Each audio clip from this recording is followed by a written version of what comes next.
So, I'm just gonna start reading, okay? Okay. All right. Wait, which one are you doing so that way I can follow along? We're doing Sonic.exe. Uh-oh. Okay, is that just... I sent you the link I'm already. on it. Yeah. Okay. So this is the pasta. This is the creepypasta. It doesn't sound it doesn't sound like there's any delay. Okay, the pasta. Yeah, I think we're doing good. The pasta. I'm a total Sonic the Hedgehog fan, much like everyone else. I like the newer games, but I don't mind playing the classics. I don't think I've ever played glitchy or hacked games before, though I don't think I want to play any after the experience I had. ... ellipses. ... It started on a nice summer... Oh, go ahead. Oh, real quick, do you want to have the story... Do you want to have, like, the browser source, like, in between us? So chat can read if they're not able to, I could. Let me see if I can probably bring it up in a way that's, like, not annoying. Yeah. Hold on. Okay, it should be just because I find it easier for me. Yeah. I have an easier time. Wait, cancel. I have an OBS browser, so let's get rid of that. It's supposed to be window capture, right? Yeah, you can do window capture. Yeah. Okay. Also post it too, so you can help checks. What is it? Alt? Yeah, alt.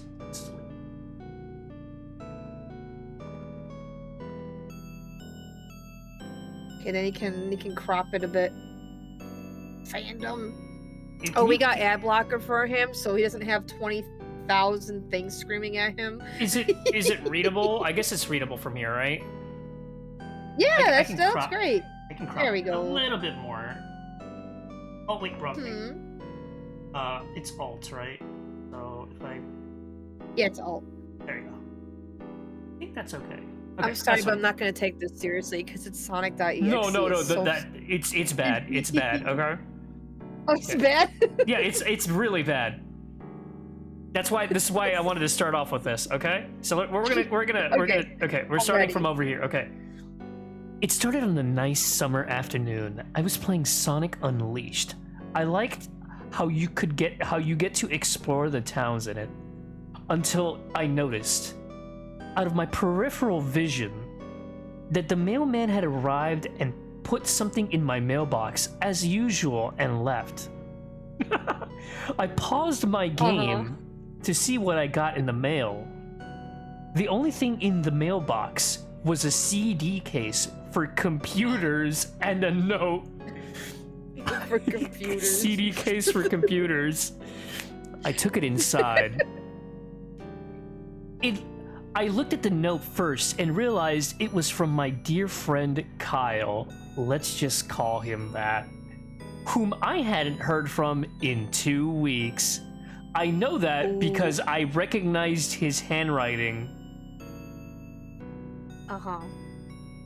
Though it was weird, what was weird is how it looked. It looked badly written and scratchy, somewhat difficult to read, as if Kyle was having a hard time writing it down and did it in a hurry. This is what he wrote.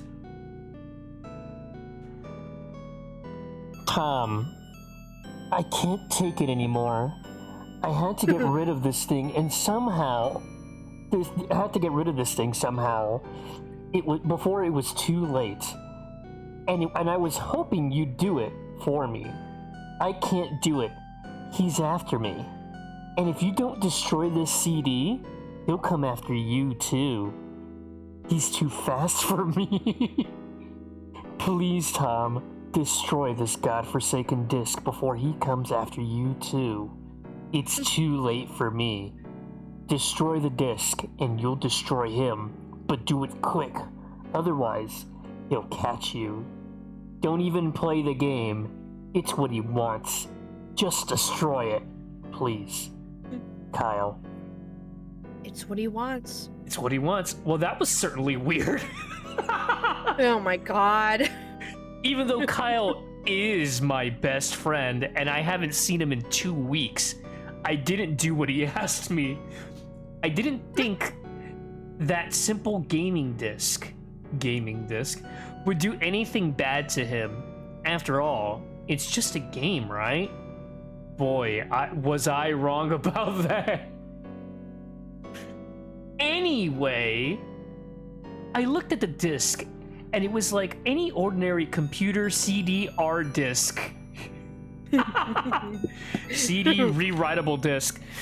Except it had a black marker on it written Sonic.exe, and it was much unlike Kyle's handwriting, meaning that he must have gotten it from someone else, like a pawn shop or eBay.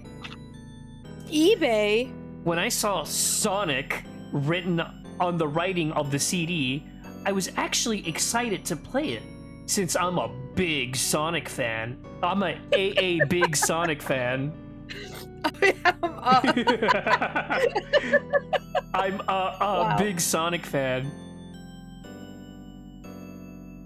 I went up to my room and it turned on my computer and put the disc and installed the game. When the title screen popped up, I noticed that it was the first Sonic game. I was like, awesome, because I said earlier I liked the classics. The first, I like how it's like I like the classics, even though like Sonic Unleashed is like one of the first games that came out there. So like the classics weren't classics for like that long. Yeah. Okay. The first thing I noticed that was out of place when I pressed start. There was a split second I saw the title image turn to something much different. Something I now consider horrifying before cutting to black. Remember, this is a split second. I remember what that okay, he's just gonna repeat it. I remember that what the image looked like in that split second before the game cut to black. The sky had darkened. The title emblem was rusted and ruined. The Sega 1991 was now instead Sega 666. And the water had turned red like blood. But the freakiest thing was that split-second frame was Sonic. His eyes were pitch black and bleeding, with 2 glowing red dots staring right at me. And his smile had stretched wider up to the edge of his face. I was rather disturbed about that image when I saw it, though I figured it was just a glitch and forgot about it. Oh my god. After it cut to black, it stayed like that for about 10 seconds or so. I know, I timed it. And then and then another weird thing happened. The save file select from Sonic the Hedgehog 3 popped up. I was like, WTF? What's this doing in the first Sonic game? Anyway, I noticed something was off. The background was the dark, cloudy sky from Bad Stardust Speedway level from Sonic CD. And there was only 3 save files. The music was Creepy Caverns of Winter music from Earthbound. God. The only There it thing is. you heard that music, by the way. I did. Yeah, it was only extended and seemed to have been in reverse. Okay. And the image from the save file, where you see the preview level you're on, is just red static for all 3 files. Jex, What's up? do you have the background music? I do have the background. Can you make it the Caverns of Winter? Oh yeah, you know what? I could. Hold on. Well, actually, this music is actually gonna pop up in a bit. I'll take it for the hydrate. Oh, that's funny. I am actually gonna need the hydrate. Sanctuary Guardian music. Hi, Mario fan. Please remember to hydrate me, because I'm gonna need that. Also, I'm gonna make Sen read at some point. I forgot it's a long one. I might it's read. funny because I might read the second story. I might have you read the second story. We're reading Sonic.exe. okay. It's funny because people love Sonic.exe. I feel like people love drawing it and stuff. But man, this story sucks. It's so bad. It's so bad. Why did it get so popular? I hate that EXE looks scary now because of this. But it's just how you play the game. It's so bad. Okay, I'm gonna keep reading. Okay. Yeah. What freaked me out more was the character select. Wait, where was I? Yeah. Yeah, you're good. Was the character select. It showed only Tails, Knuckles, and to my surprise, Dr. Robotnik. Now I was sure something was up. I mean, how could you play as Robotnik in the classic Sonic game, for crying out loud? For crying out loud. That's when I realized this wasn't a glitchy game. It was a hacked game. Ooh. Yeah, it definitely looked hacked. It was really creepy. But as a smart gamer, I wasn't scared. Or, at least I tried not to be. I told myself that it was just a hacked game and there was nothing wrong with that. Anyways, shaking off the creeped out feeling, I picked file 1 and chose Tails, and when I selected and got started, that was a long sentence. That's a bad sentence. The game froze for about 5 seconds, and I heard a creepy pixelated laugh that sounded an awful lot like that Kefka guy from Final Fantasy before cutting to black. It's a. I like how you're holding back the laugh. You're like, there it is. The laugh they always use. Oh, perfect, Light. I will read that. I asked her to make a send creepypasta. Oh God. Okay. I'm excited. The screen stayed black for about 10 seconds or more. Then it showed the typical level title thing, except the simplistic shapes were different shades of red, and the text only showed Hill, Act 1. Oh. The screen faded in, and the level title Hill. Actually, hold on. This is Hill Act 1. Hold on. We're gonna change the Act 1. Yeah, this is Hill Act 1. Okay. Okay, hold on. We gotta find Hill Act 1. This is Hill Act 1. Again, the music. Yeah, I'm changing the music. Hold on. I'm changing it to Act Hill. 1. I think this is Hill.Jim. Oh. I don't know why it's called. But yeah, like Light says, like reading this as a kid this is a wrong song. would be scary, but reading this as a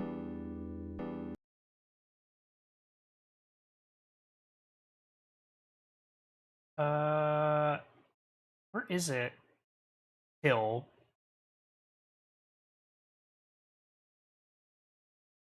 Oh. There we go. Okay. and I love it. Okay. Let me go ahead and bring this back up. Okay. We have Hill Act 1. Okay. Can you hear me, Seth? You cannot hear right now? Oh, now I can hear you. Okay. Okay. I saw your mouth moving so much, but I couldn't hear anything. Okay. Okay. The screen faded in, the level title was vanishing, revealing Tails in the Green Hill Zone from Sonic 1. The music was different, though. It sounded like a peaceful melody in reverse. Anyway, I started playing and had Tails start running like you would in any of the classic Sonic games. What was odd was that Tails was running along the level. As Tails was running, it's so hard to read. Was running along the level. There was nothing but flat ground and a few trees for 5 minutes. This man is legit just counting the entirety of that time. 5 minutes. Timed it. That was when the peaceful music started to lower down to slow, deep tones very slowly as I kept going.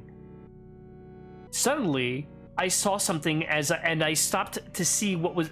I'm losing my breath. Say, can you just take over? Take over, please. Yeah, My brain cells. You're gonna have... Okay.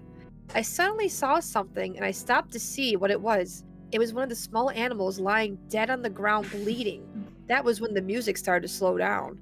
Tails had a shocked and saddened look on his face I've never saw him have before, so I had him move along, and he kept that worried look on his face. As he kept moving, I saw more dead animals as Tails moved past them, looking more and more worried as the music lowers and he moves past more dead animals. I was shocked to see how they all died. They looked like somebody killed them in rather gruesome ways. A squirrel was hanged on a tree with what appears to be his entrails hanging out. A bunny had all 4 of his limbs torn off, and a duck had his eyes gouged out and his throat slit. I felt sick to my stomach when I saw this massacre, and apparently so did Tails. After a few more seconds, there were no more animals, and the music seemed to have stopped. I still kept Tails to continue. I still kept Tails to continue. I love this. I still kept Tails to continue. It's so good. After a minute passed, after the music stopped, Tails was running up a hill, and then he stopped. It wasn't until I saw why. God, these sentences. Sonic was there on the other side of the screen with his back against Tails with his eyes closed. Tails looked happy to see Sonic, but then his smile faltered, obviously noticing that Sonic wasn't responding to him, if not acting as if he was totally oblivious of Tails' presence. Tails walked slowly towards Sonic, and I noticed I wasn't even moving my keyboard to make him move. So this had to have been a cutscene. A cutscene, not a cutscene, a cutscene. Like the scene was cut. God. This is fun. Suddenly, I began to have a growing feel of dread as Tails walked closer to Sonic to get his attention. I felt that Tails was in danger and something bad was going to happen. I heard faint static growing louder as Tails was but inches away from Sonic and stopped and stuck his hand out to touch him. That foreboding feeling in my gut was growing stronger, and I felt the urge to tell Tails to get away from Sonic as the static grew louder. Suddenly, in a split second, I saw Sonic's eyes open, and they were black with those red glowing dots, just like that title image. Thought there wasn't a smile. Though. Okay. When that happened, the screen turned black and the static sound was off. It stayed black for about 7 seconds, and then white text appeared, forming a message saying, "Hello, do you want to play with me?" At this point, I was creeped out. I didn't want to continue with the game, but my curiosity got the better of me when I was taken to a different level with the title now saying Hide and Seek. This time, I was in the Angel Island level from Sonic 3, and it looked like everything was on fire. Tails looked as though he was scared out of his wits this time. He actually looked at me and made frantic gestures at me as if he wanted to get out of the area he was in as fast as possible. I was starting to get freaked out by this. I mean, Tails was actually breaking the 4th wall, trying to tell me to get him out of there? There should be a question mark. So I pressed down on the arrow key as hard as I could and made him run as fast as he could. A pixelated version of that creepy theme when you meet Shadow at the Ark as Robotnik from Sonic Adventure 2 was playing as I made Tails trek through the desolate forest, trying to help him escape from whatever he was trying to run from. Maybe my bad grammar and run-on sentences. That's what he's running from. Suddenly, I hear that creepy laugh again. That awful Kefka laugh. Right after 10 seconds have passed as I helped Tails run through the forest, and I started seeing flashes of Sonic popping everywhere on the screen, again with those black and red eyes. The idea that Shadow's theme is creepy. It's not creepy. Alright. The music changed that suspenseful drowning jingle as I see Sonic behind Tails slowly gaining up on him, flying. Sonic wasn't running. I duck He windows. was actually flying. Hi, Duck Windows. The flying pose his sprite was making looked very similar to Metal Sonic's flying pose in Sonic CD, except it was just Sonic, and he had the black and red eyes again. Wait, hold Only. on. Wait, give it good. Not yet, Duck Windows. This is the first story. We had some technical issues. I think everything is fine right now. So This we're gonna read writing this. is fire. We're gonna read this. We're gonna read Duck Windows' story afterwards, and then we're gonna read Light's story. Oh, that sounds good. And then I got a couple other ones we can get. Hell yeah. I want to keep reading. This is fun. You're having fun. Where are you? This time, right? This time. This time, he had the most deranged looking grin on his face. He looked as though he was enjoying the torment he was giving the poor little fox as he gained up on him. Suddenly, when Tails tripped, another cutscene, the music stopped and Sonic vanished. Tails laid there and started crying for 15 seconds. I was timing it. The scene was rather upsetting to watch, and I kind of teared up myself. But then Sonic appeared right in front of Tails, and Tails looked up in horror. Blood started to come down those blackened eyes of Sonic's as a grin slowly grew from his face as he looked down at the horrified fox. I could do nothing but watch. Just in a split second, Sonic lunged at Tails right before the screen went black. There was a loud screeching noise that lasted 5 seconds. The text returned, only this time it said, "You're too slow. Want to try again?" And then that god-awful Kefka laugh came with it. I was so shocked by what had happened. Did Sonic murder Tails? No, he couldn't have. He and Tails are supposed to be best friends, right? Why did Sonic do that to him? I shook the shock off as I was brought back to the character select. Thank you, Duck Windows. The save file that had Tails was different. Not the laugh! Yeah, it happened earlier.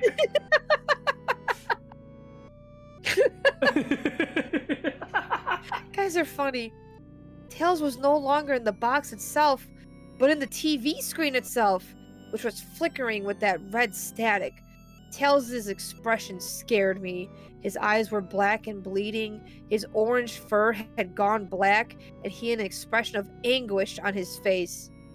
Trying to ignore it, I picked Knuckles next. Trying to ignore it, I picked up... Okay, hold on. Let me pick it back up a little bit, see if I can. Okay. Where am I? The laugh. Wait, hold on. Okay, wait. Okay, here it is. The laugh came again, and the screen cut to black again, and stayed there for another 10 seconds. This time, the level said, "You can't run." I was really freaked out by now. I couldn't really tell if this was a glitch, or a hack, or some kind of sick, twisted joke. Or anything, really. But despite my fear of what happened next, I kept playing. The next level looked much different. It had the ground of Scrap Brain Zone, but the sky background looked like the main menu. It had the dark reddish cloud sky, but the music creeped me out the most. It sounded like Geiger's theme. No, you can't. Okay, spoilers. It's fine. I already know that. It's fine. Okay. Okay. I also noticed that Knuckles looked afraid just like Tails did, though not as much. More rather, he looked a little unnerved. He broke the fourth wall, just like Tails, and looked as if he was unsure. He wasn't sure about going on. Wait, what? Hold on. He broke the fourth wall, just like Tails, and looked as if he wasn't sure about going on. Okay. Sure about going on, like going on. Okay, I kind of get it. But it's written so badly. Okay, but I made him move anyway. By the way, that's all one sentence. He ran down the straight pathway in this dark level, and as he did, the screen started to flicker red static a couple times, and then that maddening laugh came again. Then, after a few seconds of running, I noticed several blood stains on the metallic ground. I felt growing sense of fear again, thinking something horrible is going to happen to Knuckles. He looked nauseated walking down this blood-stained road, but I still kept him going. This story's making me feel nauseated. Suddenly, as Knuckles ran, Sonic appeared right in front of him with those black, red eyes, and then red static appeared again. When the static vanished, showing nothing but black screen with text saying, "Found you." I was now scared. Sonic found Knuckles already? What's going on? Anyway, red static came again, and then I was back to the level. Sonic looked like he was panicking. Wait, Knuckles looked like as he was panicking, and Sonic was nowhere to be found. And this time, that high-pitched squealing from Silent Hill 1's final boss was playing. It's something so funny about them describing the music. It's good, but it's just so funny because it takes you out of it. It's so funny because like when they make when there's a game of this, right? There's a fan game of this. Yeah, I've seen it. Yeah, all this music is there, and it's so freaking funny. Yeah. You should watch it. I probably should. It's so bad. You can hear like the like stock woman scream with tails. Oh yeah. Suddenly, Sonic appeared. Wait, no. Was this kind of boss battle with Sonic? I hope to God it wasn't. Honestly. Suddenly, Sonic appeared right behind Knuckles in what appeared to be a pixelated black smoke. It made Knuckles turn. I can't. Do it again. I can't. Do it again. I'm losing brain cells so hard. I'm telling you this. You're cute. You're funny. Suddenly, Sonic appeared right behind Knuckles in what appeared to be pixelated black smoke. I made Knuckles turn and then punch Sonic, but Sonic vanished in black pixelated smoke before I could even land a hit. That terrible laugh went off again. Then Sonic appeared behind Knuckles again, and then I made him punch again, and Sonic vanished again, laughing. Knuckles was panicking even more, and even I felt like I was going crazy. Sonic was practically playing with us. He was playing a sick, twisted little mind game with me and Knuckles. Another cut scene played as Knuckled. Knuckled fell to his knees and clutched his head, sobbing. I felt his agony. Sonic was actually driving us both crazy. I love Knuckled. The echidna. Knuckled the echidna. And then a split second, Sonic lunged at Knuckles and the screen went black with another distorted screeching noise that lasted for at least 3 seconds. Another text message appeared. So many souls to play with, so little time. Okay. Would you agree? Sorry, Jix. I've got a series of stories that are much better for you. I hope so, Mario fan. This is so hard to read. It is. What the hell? Just what is going on? I started to think Sonic was actually trying to talk to me through the game, but I was too scared to think of that. I was brought back to the main menu, and this time the second file box had Knuckles in the TV screen. His red fur had darkened to a reddish gray. His dreadlocks were dripping with blood, and his eyes were black and bleeding too.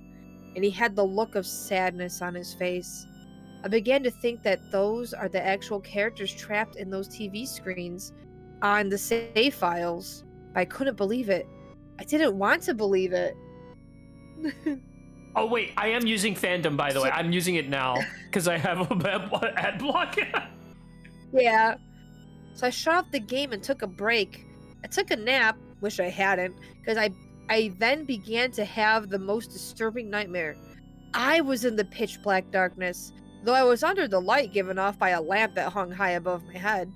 I could hear the cries of Knuckles and Tails nearby. They were saying stuff like, "Help us," and "Why did you give us to him?" and "Run away before he gets you too." Their cries died out, and I heard Sonic laugh. His laugh. It sounded a lot like that distorted Kefka laugh. I sound to keep saying that. You're a lot of fun to play with, kid, just like your friend Kyle, though he didn't last long.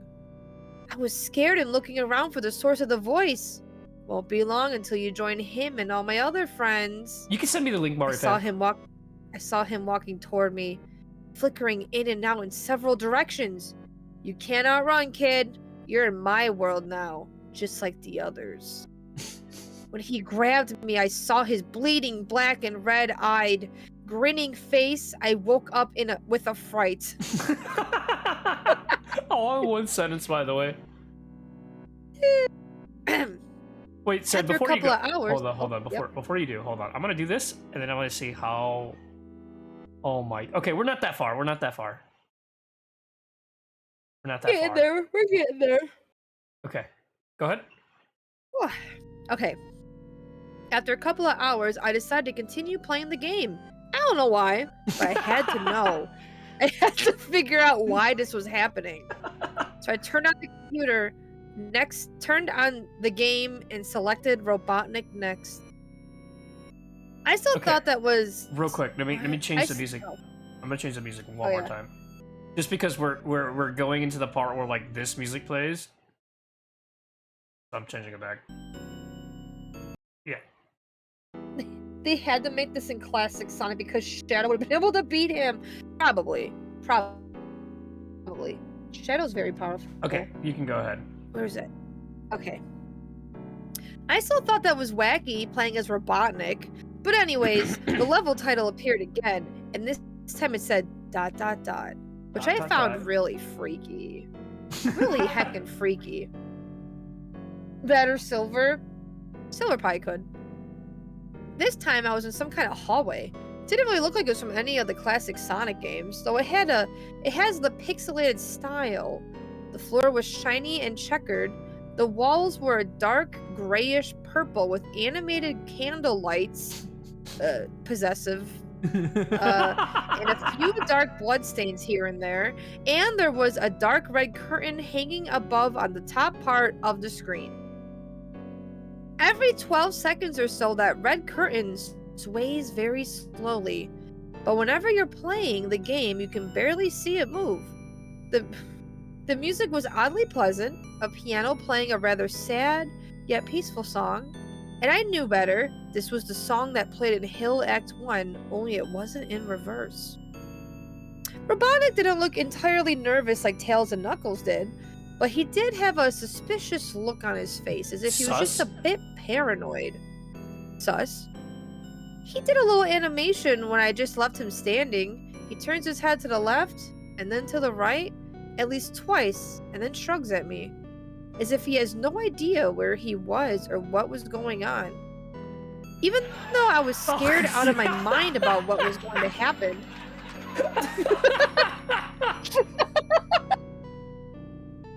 Duck Windows, please clip that. Please. Please. Okay, wait. That like jump scared me into a laugh. I've never had that happen before. Good. Even though I was scared out of my mind about what was going to happen, I had Robotnik continue onward.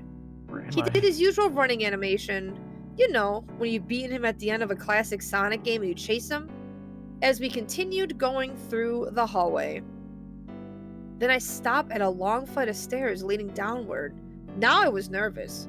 Even Robotnik seemed unsure of himself, though I pressed onward. As I led Robotnik down the stairs, I noticed that the walls have gotten darker and more reddish. The red torches are now an eerie blue. Then we landed onto another hallway. This one was longer than the last one, or at least felt like it. And then we headed down another flight of stairs down. this one was much longer. Took at least a full minute. Timed Then it. I heard that he did time it. Then I heard that horrid Kefka laugh again. And then the music slowly faded until it was quiet. As it did, the walls turned more dark red and the torches were a black flame now. Robotnik landed onto the third hallway. I don't know what he means landing on them. It's weird. I noticed he now looked really creeped out. Though he tried to hide it, I couldn't blame him. I was scared too. Chad, are you scared? Are you spooky Suddenly, scared? Sonic popped right in front of Robotnik the same way he did to Knuckles and then Red Static. The red static lasted for about 15 seconds, and then it showed me the most unpleasant image. 15 second. The image... 15 second. The image showed a hyper-realistic of Sonic standing in the darkness where you can only see his face while his head and torso faded into black. And when I say hyper-realistic, I mean he looked so real you can actually see the lines on his blue fur as if you can actually feel the fur if you touch the screen. Wait. Where are you seeing hyper realistic? I sentence. can't see hyper realistic. Wait, what? For me, it says the image showed an image of Sonic standing in the darkness where you can Oh, what only the see heck? his face while his head and torso faded into black. He looks so real, you could actually see the lines in his blue fur as if you could actually feel the fur if you touch the screen. It's weird. I don't The see. image showed a hyper-realistic of Sonic. I don't know. I don't know why it's doing that. The thing is, this is where hyper realistic comes from. So I don't know why I don't see hyper realistic here. I don't. It's so weird. I'm scared. Why is my Sonic? Oh god, he's coming for I'm you. scared, guys. They're different. His face. Oh god, he had the most horrifying smile I had ever seen. And that's saying something considering I saw that image at the start of the game. His eyes are wide and black and once again crying blood, which also looked hyper-realistic. And there were two small glowing red dots in those black eyes staring right at me, as if staring into my mind. His grin was wide and demonic. It literally stretched to the side of his face like a Cheshire cat, except Sonic had fangs. Very sharp fangs. Much like the werehog's teeth, except more vicious looking. Somewhat yellowish, and from the look of it, he had stains of blood and small bits of flesh on his lips and fangs as if he ate some animal. Okay, wait, Sen, take a drink. I think we need God. this. Okay, we're gonna need this. Now my ear's ringing. Your ears ringing? Okay, I'll take over for. No, it's fine. I'm having fun. No, it's just like, oh no. Oh wait, hold on. Sonic's getting to me. Let me check how. Okay, we're almost done. We're practically at the end. Ooga booga. Ooga booga.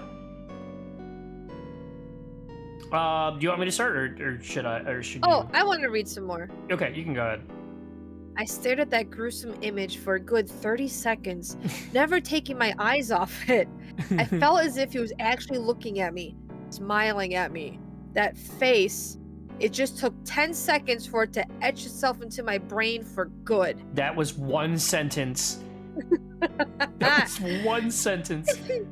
Then the screen flickered with red static again 3 times, and on the 3rd time I heard the Kefka laugh, except this time it sounded distorted, demonic even.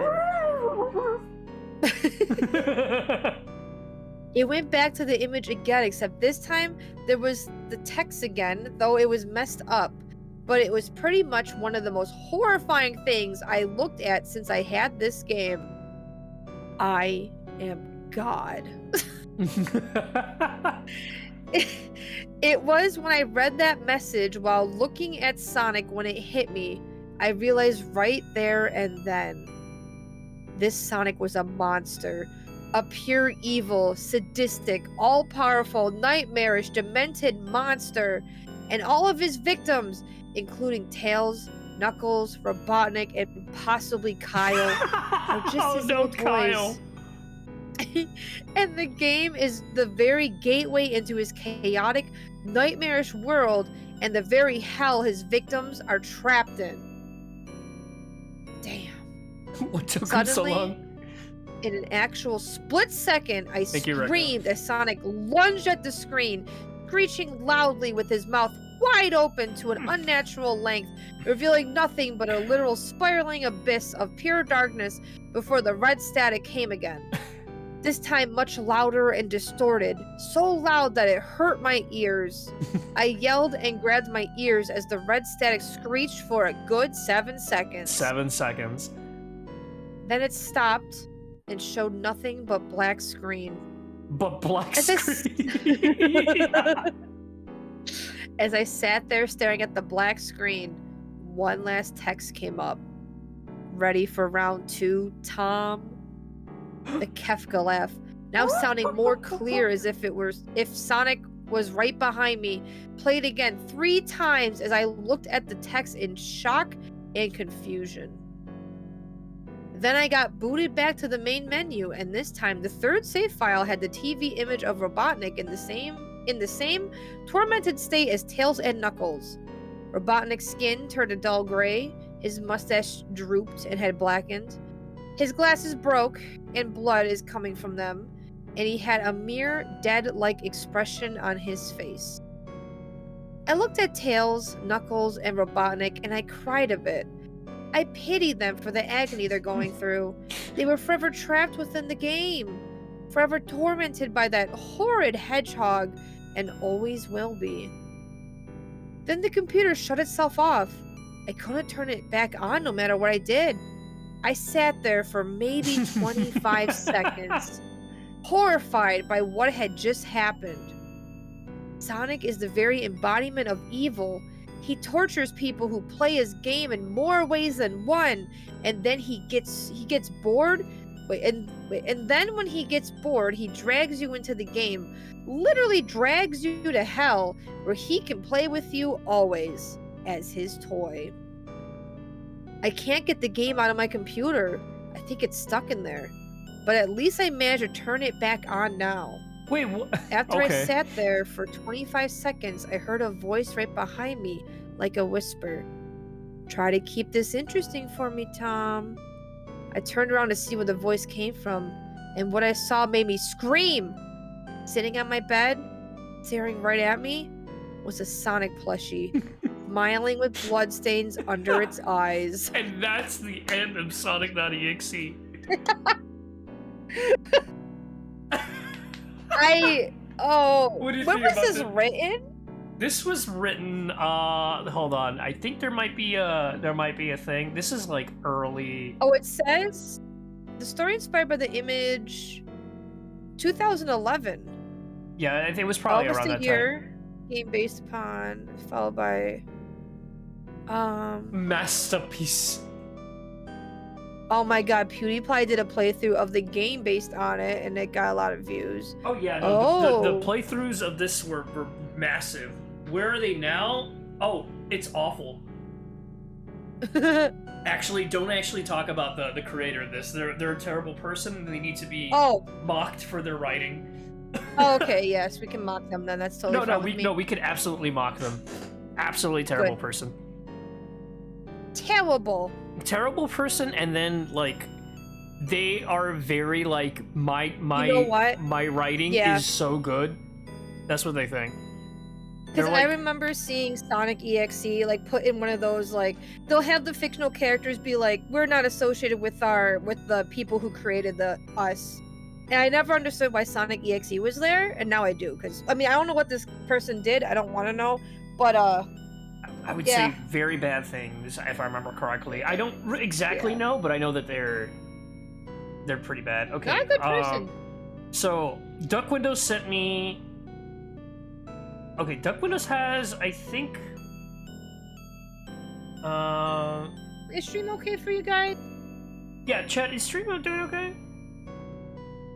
Oh, Duck Windows made a clip. Thank you.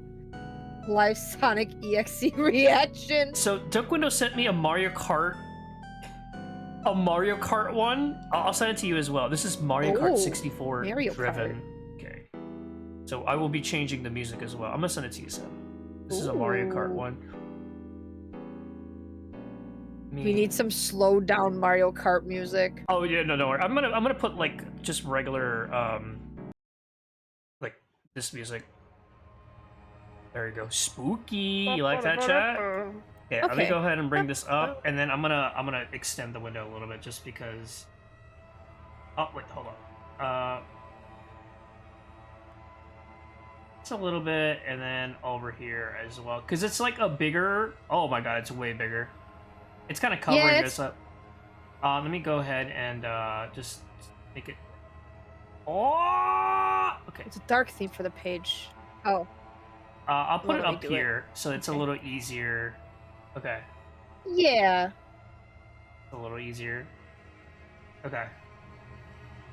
Okay, so this one's called. This is actually relatively short. This It's is not fun. that. This is not that long. So Sen and I can like. There's the backstory. I'll read the backstory. Sen, you can read the game. Oh, we can read Okay. some of the game. Okay, but I'll read this first big one. Okay. Yeah, yeah. This is Mario Kart 64 Driven. The backstory. Growing up as a kid in the mid-90s, I was a Nintendo child through and through. Weekend upon weekend, I would go by as my brother and I played SNES and N64 until the cows came home. Back then, I was especially partial to my brother's N64 and the set games he had with it. As a result, those got played a lot more by me and made Mario Kart 64 my favorite game. Nazi zombies and modern warfare may have taken up most of my gaming time as it became part of the Xbox Live age, but Mario Kart 64 still held a place in my heart as my all-time favorite. All that was before these past 2 weeks. Now, I won't touch an N64 at all, and I rarely play any Nintendo titles. Uh-oh. A few months back, I brashly sold my N64 and my SNES at a yard sale my family was holding. Avarice and arrogance were brought to be by my discovery. Oh, okay, music. Okay. By my discovery of emulators, in my eyes, their ability to deliver classic games in an unlimited quantity and no cost was second to none. I don't remember much about that yard sale, but the family whom I sold it to left a distinct memory in my mind. Hi, Curry. Ooh. Hi, Curry. We are spooked, all right. We read Sonic.exe. Woo! Very scary. Very scary. It scared us for about 3.5 seconds. I think you mean 3.5 second. A second. That's seconds. Only second. Ooh, hi, Bob. Ooh. Okay. A few months back, brashly sold my N64 SNES yard sale family's holding. Okay. The family consisted of a small Hispanic woman with two very young children. She didn't know much English, and at the time, I didn't know any Spanish. The language barrier complicated things, but it didn't hinder the sale entirely. She walked off with an SNES and N64 with roughly 20 games in total, and I walked off with $40. What do you mean you walked up with... That's $40? You could get so much more with that. Okay, it hadn't taken me so long to realize that this was an obtuse decision. When my brother found out, he was frustrated, but he agreed to help me get it back. He came into town 2 weeks ago. On his second day, we headed off to our local used game shop. The store was a nice little place called Game Giant. My brother knew the owner and employees well, as he had gotten a lot of his PS2 games from them before he moved in a place of his own. As fate would have it, the very woman I sold it to would sell my N64 to the shop. We got it for $50, which is pretty cheap. This music, hold on. Okay. Music? Oh my god. Okay, music, I get what you're trying to do. Don't do that. Okay, perfect. Oh, that's fine. You can look at that. No, what do you mean? Oh. I want to go to that yard sale. Okay, $50 was pretty cheap. Why is this music so loud? Okay. The budget wouldn't allow for any games. However, we were under the impression we would walk out. We would walk out empty-handed. I'm putting the volume down. This music is so freaking loud. Oh, wrong one. Okay. Duck windows. Wait, why would you sell that for only $40? That's insane. I know, that's what I'm telling you. That's insane. Okay. However, we were under the impression we walked out empty-handed. After we explained our financial predicament to the owner, he told us this. They had a copy of Mario Kart 64 they were giving away for free. Oddly enough, he waited for all the other customers to leave before he gave it to us. His hands were shaking, and he started to stutter. He also let us know that we were more than entitled to a refund should we choose to take it back. Now, Oh, okay. I believed in ghosts, and still do, but the idea of a haunted video game seemed implausible to me. My brother was a total skeptic, and agreed with me. Thinking nothing of the store owner's strange behavior, we went home, ready for a night filled with revived memories.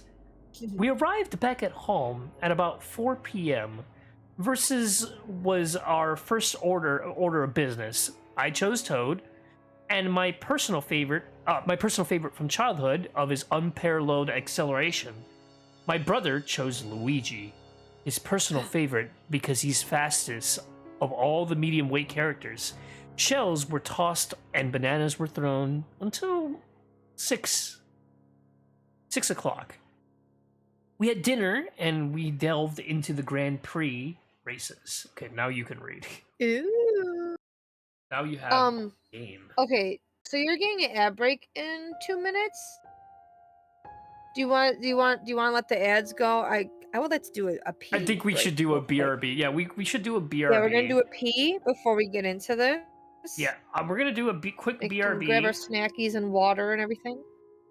Okay, yeah, I'm a little lightheaded, so I might get make a little peanut butter sandwich or something. Yeah, please. Yeah, Yeah. I'll do the game rating. I got this. Oh no, we're gonna do a quick BRB now. Yeah. So we're gonna do that. We're gonna be right back. Let me go ahead and just pause this, and I'm gonna have to mute you when we do BRB. By the way, just letting you know, so just in case you make any accidental noises and stuff. Okay, we'll be right back after these messages.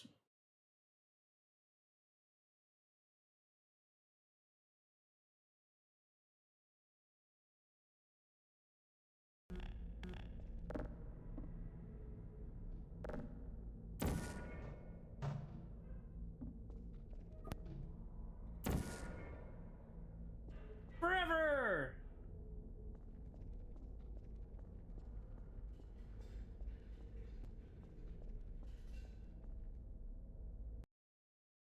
And look, it's supposed to disappear right now. And it's gone.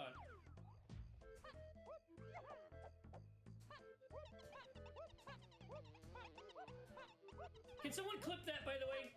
Please someone clip that. It is not a soft lock.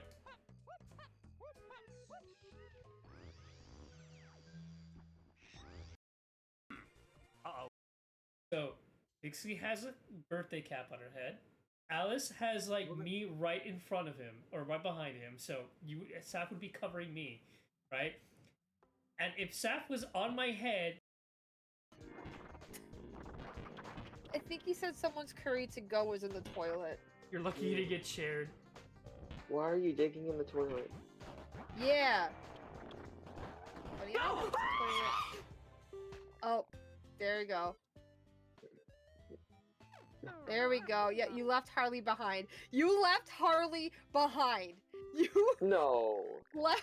You just drove off with the Harley. Nothing. The game didn't say. She didn't even die. You just left her. You just left her. That noise you made was great too. Oh my god. It's not. Oh, okay.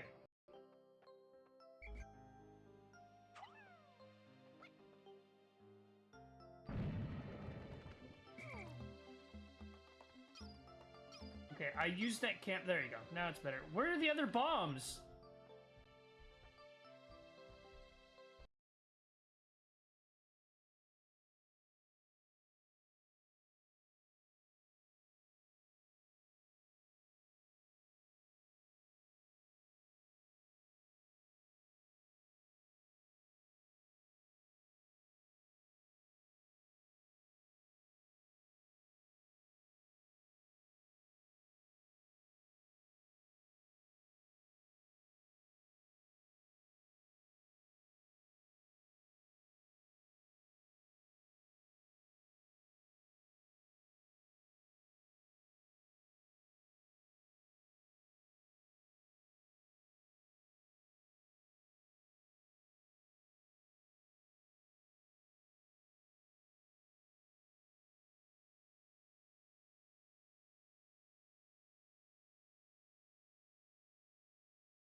I will have to look back at it. Oh, this is an actual star. I'm not being japed. What? Time? What do you mean I'm being timed? So, I can't believe I did that first try. And look, it's supposed to disappear right now. And it's gone.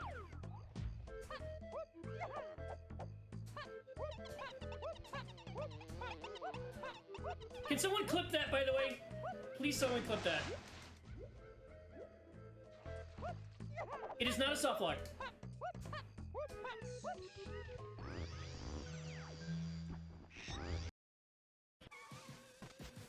Josa! Josa! You're raining right now! Oh my god! Ah! Welcome Josa! Welcome to the stream! This is a very specific time for a raid! Ah!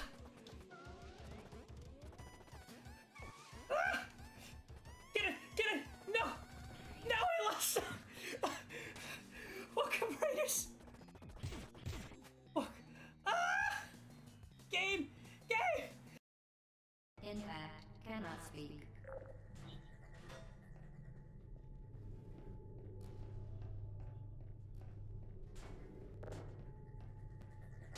Ow!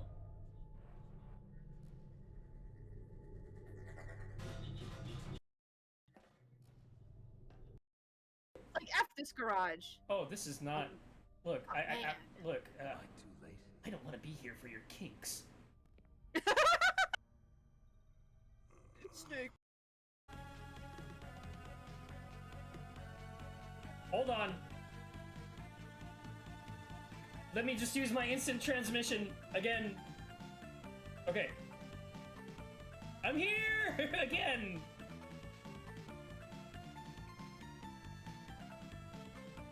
Hopefully, it does say unstable. Hopefully, it's not going completely crazy. Welcome, Kixie and Jantham. Jantham says first, but Kixie was here before I started streaming. Going.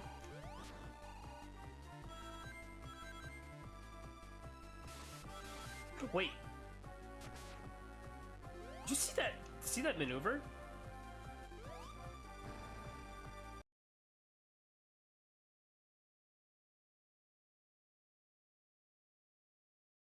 There is no sound redeemed. We are back. We are back, chat. I literally had time only just so that I can make myself a peanut butter sandwich and Thank you for the hydrate and stretch. I just did the stretching and I just did the hydrating with the drink. I have Sprite. Sen is back too. Yippee! I only just made it, and then I also went to the restroom Hi. too because I need to go pee. So I'm gonna eat my sandwich, but then Sen's gonna be doing some reading. So I'm gonna do some reading. so we are now at the game. Right here. Oh, let me put the music. The game.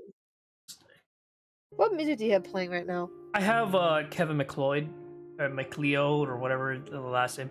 Oh, like the playlist. Like it's like I some wonder if I classic. can have it play a little bit. Some classic music. Classic spooky music. You dropped the story in the game? In the DM's perfect. I'm gonna be eating my sandwich while Sen reads.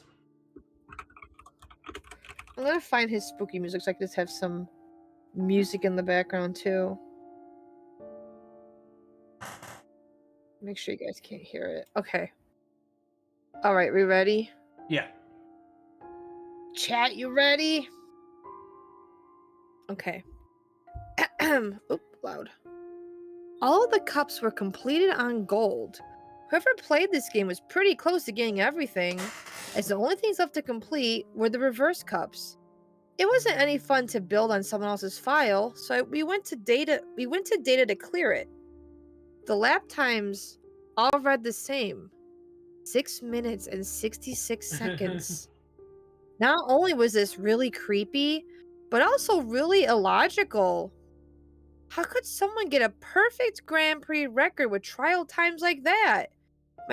My brother, being the skeptic, he suggested it was someone trying to mess with us. Not being inclined to disagree, I cleared the data with the press of a button. There was undoubtedly the worst decision I've ever made in my life. The game shut off by itself.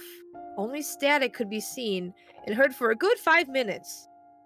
Dominantly audible was the depressed, scared voice of Mario repeating a cryptic phrase. You have driven us. I can't do a Mario voice. He said in clear melancholia? Like melancholy? I think like melancholy, like melancholia. Melancholy. Yeah. And now you must watch us suffer. My brother thought that was just something someone programmed into the cartridge. I had been playing the game for the entire time after dinner, and I refused to play it after what happened. My brother was visually shaken, and he still wanted to prove to me nothing out of the ordinary was wrong with this game. So he played it with me watching the next morning. He switched on the game without incident. The start, menu, and player select screens were all normal. He chose the Star Cup and started the first race. All the characters looked normal, except things were very wrong.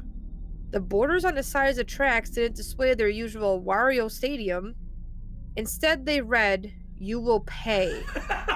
When the race started, Lakitude had a menacing smirk on his face. Evil would be the best way to describe it. After his sign said the number 1, it said die rather than go. Every time someone slipped on a banana, they didn't make the cheerful, cartoonish outburst they would normally make. Their cart would sputter out and black smoke would begin to fume out of the engine, accompanied by their screams and cries for help. My brother's character, Luigi, hurled his first close-range red shell in the entire race. It hit Yoshi with an explosive crash, and his cart went to pieces. The familiar little dinosaur was now bisected just past the spine, crawling along the track and begging for this to end. My brother was now visibly perturbed, but he pressed on and finished the race. just a little perturbed by Yoshi being cut in half and crawling. Right when he passed the finish line, a distorted version of the victory theme played, accompanied by a slow, distorted demonic laugh and several explosion sounds. I hope it's like the stock explosion. I hope so too. Like the one that we have in TTS. Yeah. As Luigi made his victory lap, all of the racers whose carts were smoking had died as their carts exploded. And then they died. Charred 64-bit body parts littered the course as a plume of smoke hovered over the racetrack. Is this funny? Is it funny? They died! In front of all the racers' names, it said RIP. After this was finished, he shut it off. The TV stayed on and as he flicked the switch, and Mario appeared on screen. His cart was a mangled mess besides his sprawled body. Bones protrude from his arms and legs, and patches of flesh were missing, revealing his muscles. His organs laid strewn on the floor around him as his body uncontrollably twitched in agony. His eyes were bloodshot and filled with tears. Blood and bruises covered his pained face. He was panting as if he were about to die. Mario had lost his cheerful, animated look and donned a dreary salmon run. Solemn. He's solemn. I have a hard time with that word. Solemn one. He softly wept as he gave a grave warning. You should never have cleared that data. His record has died. Now we will die too. You have driven him to this, so you must watch us suffer. After all of that, these words appeared on the screen in the game's colorful, upbeat font. You have driven us. You have driven him. My brother refused to play through the game's torture any longer. He couldn't after seeing the game he had loved for so long being perverted into this. I agreed to play in his place, so in exchange he got a video camera to immortalize this madness. I had to oh my God, scour? Yeah, I had to scour courage to turn the system back on. Blood and gore by itself doesn't bother me. It was seeing all the suffering. It was too much. But something inside me pushed the power button on the N64. I wish I hadn't, in the interest of my peace at mind and my sanity. The title screen showed the characters going down the hill.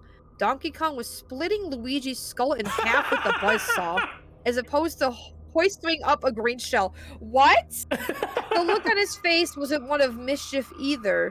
It was one of pure bloodlust, of sick elation from being the orchestrator of such chaos and carnage.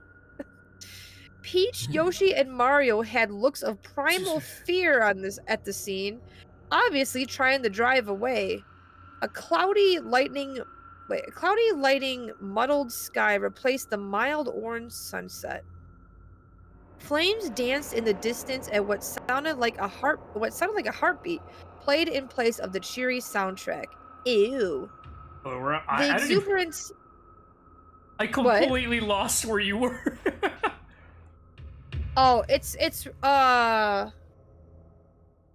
on, I'm looking at where your mouse is. Oh, I'm on the first paragraph for you on the screen. The title screen show. Do you see that one? Oh, cheery soundtrack. Okay. Okay. Oh yeah.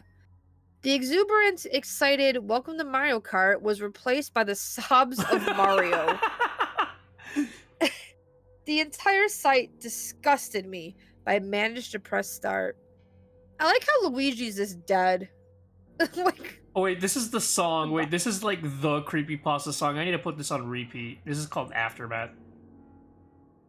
This is like the Creepypasta song. Uh-huh. Are you changing the music? Or yeah, I know. I'm just putting it on loop.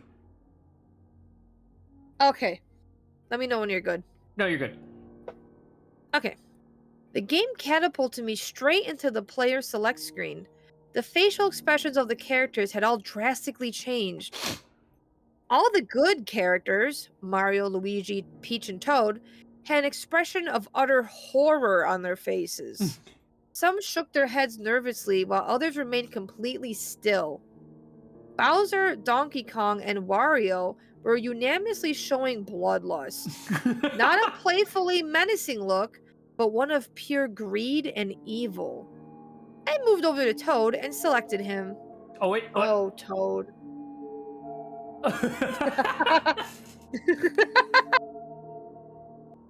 Okay, Perfect timing.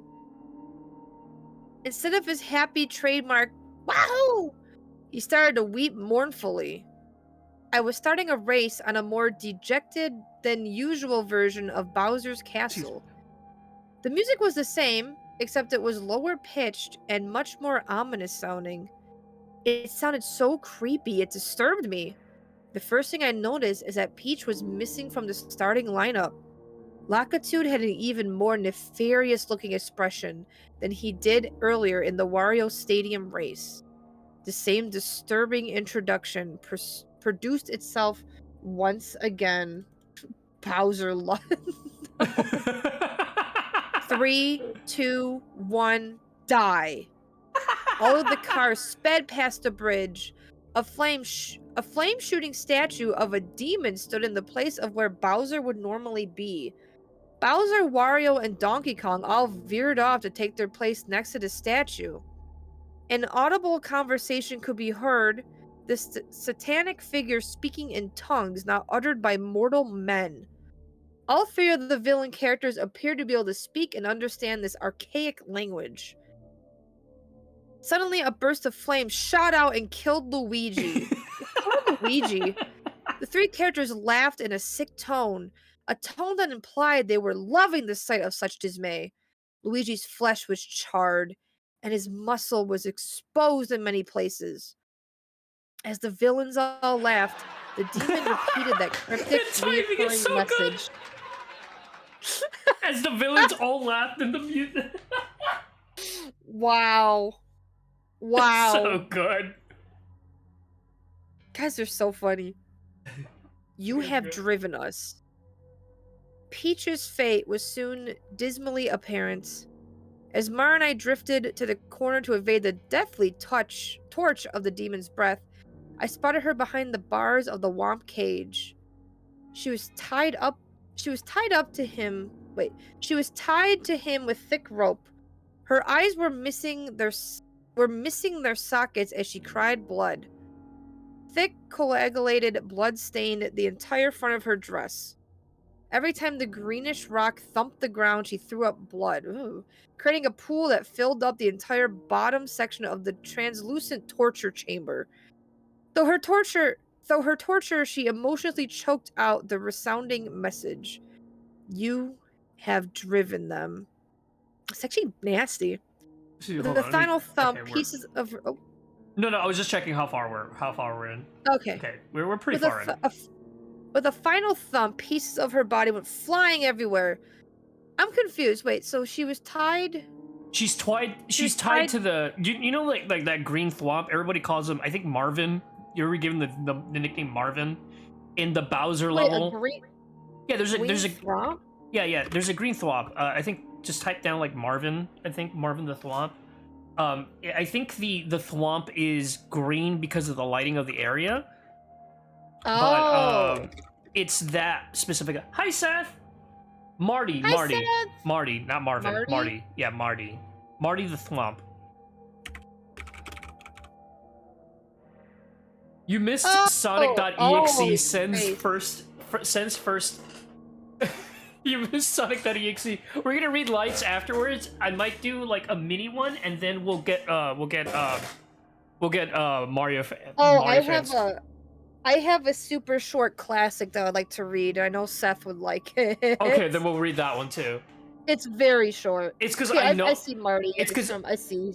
It's because like I know Mario fans one is actually a good one. Like that's actually a good one.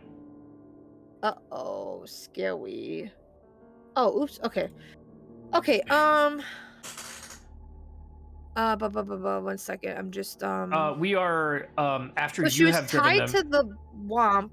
Yeah, she's. So what? He was crushing her. No, it's like jump. I think it's like jumping up and down, and like every time it jumps up and down, it's like dragging her body. Frick. That's nasty. Okay. With the final thump, pieces of her body went flying everywhere. The womp laughed in the same tone the three villains did. Mario and my character Toad were the only ones alive at this point. After what happened to Peach, my brother threw up in his mouth a little. I asked if he'd gotten everything on camera. He did, so I unpaused the game and continued the race. I had managed to dodge the burst of flames emitting from the demonic statue all 3 laps. At this point, it wasn't even about winning or losing. It was about keeping my character alive. I didn't know what other dark forces this game possessed. Whatever was inside that game, making all this happen, wasn't going anywhere anytime soon, and I doubted its capacity for mercy. That is, assuming it would show me any, it possesses it. Oh, Any should weird it possess sentences. it? Do you want me to handle it from the? No, or I what got this. Just Okay. weird. I didn't know what would happen to my character if I let him die, and I didn't want to find out. This was no longer a game. I felt as if someone's life was in the balance, possibly mine. I finished first ahead of Mario, but a somber sounding version of the losing theme played. Again, it said RIP in front of our names, except this time it was different. This time it said Richard, which was my Richard. actual name. The screen faded out to a womp laugh, which was scary in itself. I was then delivered to a sick version of a familiar environment. It was Rainbow Road, but there were no rainbows. No Patterns of gays. flesh, veins, eyeballs, and other various eternal body parts created the floor. Wario, Bowser, and Donkey Kong weren't present in this race. Mario and I were alone, waiting in grim anticipation for the Road. race's expected beginning. It's just road. It's not Rainbow Road. not It's a a Rainbow road. Road. No gays. Road. It's just like the gays have been Road. taken away from the Rainbow Road.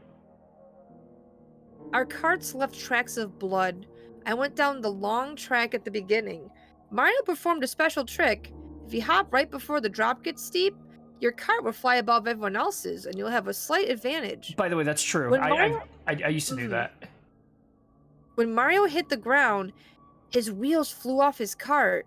His body landed on the track with a hyper-realistic crunch as he cried out in pain.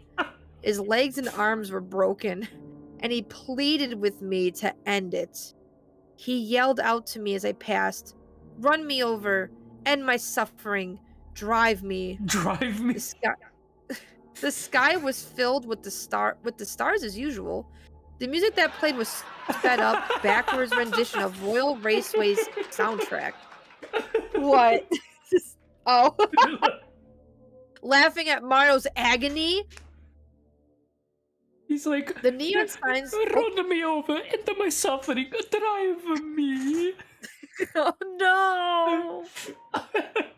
The neon signs were altered. Instead of the happy-looking depictions of the characters, they were in agony. Each of them suffering with some sort of grotesque death. The 3 villainous characters just gave menacing looks, and they were all casting. Egregious death stares at my character. They also had speech bubbles, saying things like, "You will burn." One of the comments especially disturbed me. It said, "You have driven us, you will pay." It was the final lap now. Lackitude laughed, and I could have sworn I heard something chuckle from my room. My brother did, and that was it for him. Told me to turn off the game or he was leaving. I obviously couldn't do that. I had no idea what would happen to Toad. If I quit right then, I couldn't get past the guilt. Now it was a matter of life and death. The game conveyed the character's range of emotions so accurately. Much too accurately. I felt like if I left Toad hanging, I would be condemning him to an eternal hell. I had to keep playing. Mario was still lying there. He was barely alive, begging to be put out of his misery, but I refused to give that satisfaction to the game. I completed the race, and just like last time, it said RIP Richard. My place now reads 666 instead of first. I got really scared. How the hell did the game know I was playing? How could it speak to me? How did it know my name? Never before had a video game elicited emotions of such magnitude.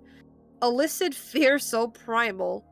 I persevered, hoping all of this madness would soon come to an end so I can preserve my sanity. What I saw next will haunt me forever. Toad spawned in front of the Mario 64 castle and Royal Raceway.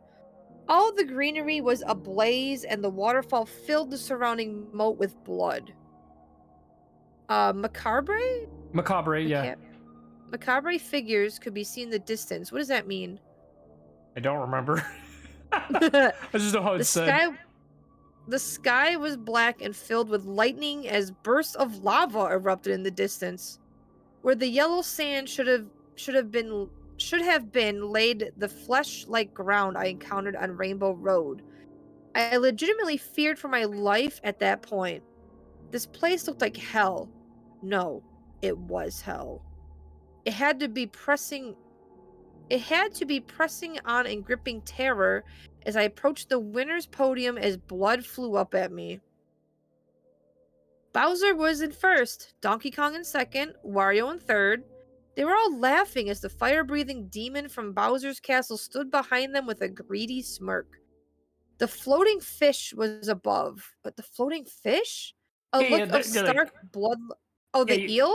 No. There's whenever you get a trophy, when you beat when you're doing like the cups in Mario Kart 64, it's tradition for I think up until the 3D, the other 3D ones. I think Double Dash doesn't do it, but the early ones, even in Mario Kart GBA, there's a cheat sheet floating up in the air and it spits out the trophy. Oh, okay. Disturbing and horrifying because involvement with or depiction of death. Okay, thank you, Mario fan. Thank you. That makes sense. The floating Cheep Cheep was above, a look of stark bloodlust cast across its eerie, shadowed face. Behind the podium stood the characters in the states right before they died, disfigured and clinging to life. Except their eyes were all missing. They were bleeding like Peach was earlier, that soulless-looking looming in their sockets. They were unable to see anything, but they were staring at me.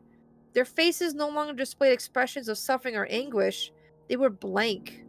Looks, bereft? Bereft of any expression.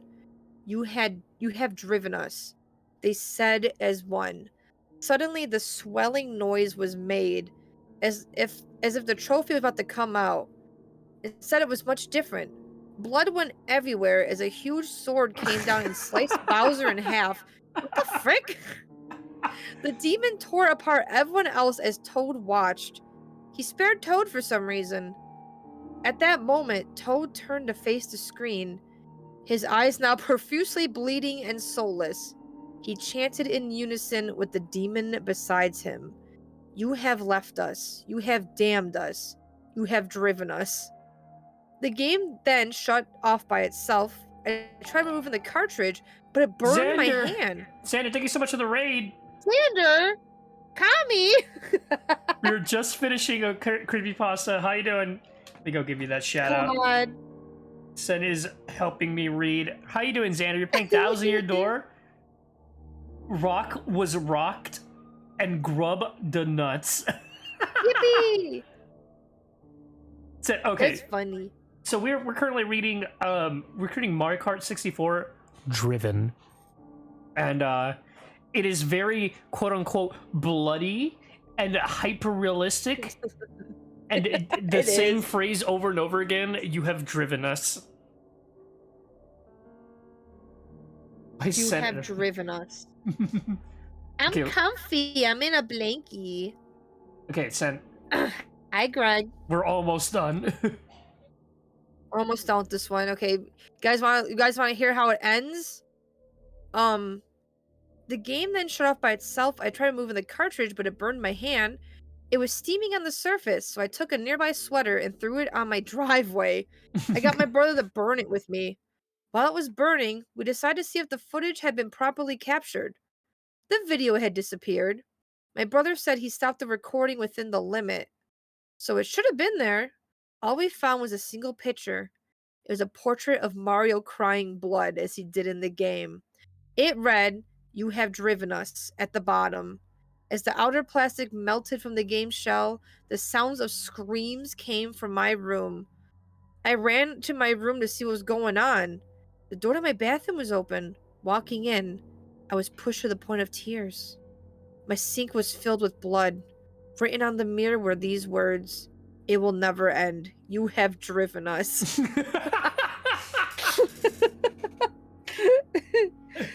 So what did you think about that? So my thoughts is that even though this is very schlocky and very funny, it's still way better written than Sonic.exe. Yeah, Sonic.exe with the freaking 15-second every 12 seconds, and oh my god, some other weird Sonic.exe stuff. Sonic.exe would always go like, this thing happened for 10 seconds and this other thing happened for 5 seconds. It happened so frequently. In so many run-on sentences, and just if someone made a fan game of this, it would be really. I'm gonna put my plate away. You can go ahead, just real quick. Okay. If you can keep track. If someone made a fan game of this Mario 64 one, it would be legit really creepy. Like, just all the flesh imagery and blood and guts. Like, that's just gross, icky. You would think that in an effing Sonic one to make speed apparent. I know, right? That kid's never getting his license. Like, I found this one to be a bit creepier than Sonic 06. I can make a repaint if I wanted to. That is true, you could. I'm surprised there isn't one of this, to be honest, because I feel like people would love a Mario Kart creepypasta game. Sonic 06. What about Sonic 06? The horror game we all know. Sonic.exe is weird because, like, I seen the fan game of it, and it's creepy, but when you read it, it's like, oh, this is so silly. It's just so silly. Wait, I said Sonic 06? Oh. I did. I don't. Huh? When? Besides Mario Kart? Did I say Sonic 06? Well, I mean, same thing, mayhaps. Same thing. Oh, the next one I want to do, it's very, very short. It's literally just an image. I'm going to send it to Jack so he can bring up. Okay, I'm back. Are you sending it to me? Oh, we're going to read yours, and then we're going to read Light's, and then I'm going to bring another story. It's just an image. Oh, yeah, Light made a creepypasta of me, so you guys have to be here for that. Okay, it should be popping up in the browser. Okay, I think it should pop up anyways. Okay, this one's really stupid. Yeah, let me This go is ahead. just if you guys were on Tumblr back in the day, you would know this one. Okay, ready? Jex does not know this one. I'll read it. Okay, ready, Jex? Yeah, I'll read it. Oh, you want to read it? Okay. Yeah. Man and girl go out to drive under the moonlight. They stop at side of road. He turned to his girl and say, "Baby, I loved it." Xander, thank you so much for the 17 distraction. Thank you so much. I really appreciate it. Okay. Baby, I love you very much. What is it, honey? Our car is broken down. I think the engine is broken. I'll walk and get some more fuel. Okay, I'll stay here and look after our stereo. There have been news report of stereos being stolen. Good idea. Keep the doors locked no matter what. I love you, sweaty. I love you, sweaty. So the guy left to get fuel for the car. After 2 hours, the girls say, "Where is my baby? He was supposed to be back by now." Then the girl hear a scratch, not hearing, a scratching sound, and voice say, "Let me in." The girl doesn't do it, and then after a while, she goes to sleep. The next morning, she wakes up and finds her boyfriend still not there. She goes out to check, and man door hand lock hook car door. What? Man door hand hook car door. You've never seen this? No, I have not. I love you, sweaty. It's so good. It's so funny. It's so good. Okay. This was like, I remember always seeing this on Tumblr all the time. Like everyone would always quote That's man so door good. hand hook car That's door. so good. Okay, we're gonna get. Yeah, We're it's gonna get. old but gold. We're gonna get Lights. Light sent me a Google Doc. Right, Tommy? Light sent me a Google Doc, so let me go Early ahead. in the internet, there wasn't really anything to fact. True, Light, that is true. It was early. Sonari Creepypasta. This is Sonari Creepypasta. Let me go ahead and just make sure that everything is Earlier fine. in the internet. I'm gonna send it to you Like, as yeah, well. right? Like, there could have been a haunted Mario game. There... Oh wait, actually no, it's So short. I'll alive. read this. I'll read this. It's short. Okay. Okay. Let me bring this up right here. Okay. Oh, that's I'm perfect. I don't need to scared. change. Okay. This is Sonari Creepypasta. This is by Light, by the way. So, to those who are reading this, I'm sorry I couldn't get this story out sooner, but I can't stay quiet I can't stay quiet any longer. People need to know the dangers of the two-faced dragon girl. So, one day when I was browsing the web, I came across something strange. An anime conversation near me. That was weird, but morbid curiosity compelled me to find out more. The tickets were only $10, and my favorite voice actor was going to be there. I got tickets and planned to leave that weekend. I was so stupid. I should have seen the signs. The day the con arrived, I like how the con was conversation. And the con's arriving. Yeah. Okay. Wait. Where am I? Hold on. I lost my spot.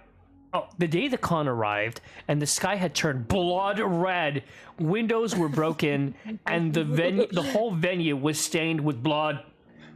As I walked through the big empty building, I could hear things I could not explain. Please help me. I've been waiting for this. Oh yeah, please help me. That's the Ken. But every time I turned to face the sound, nothing would be there.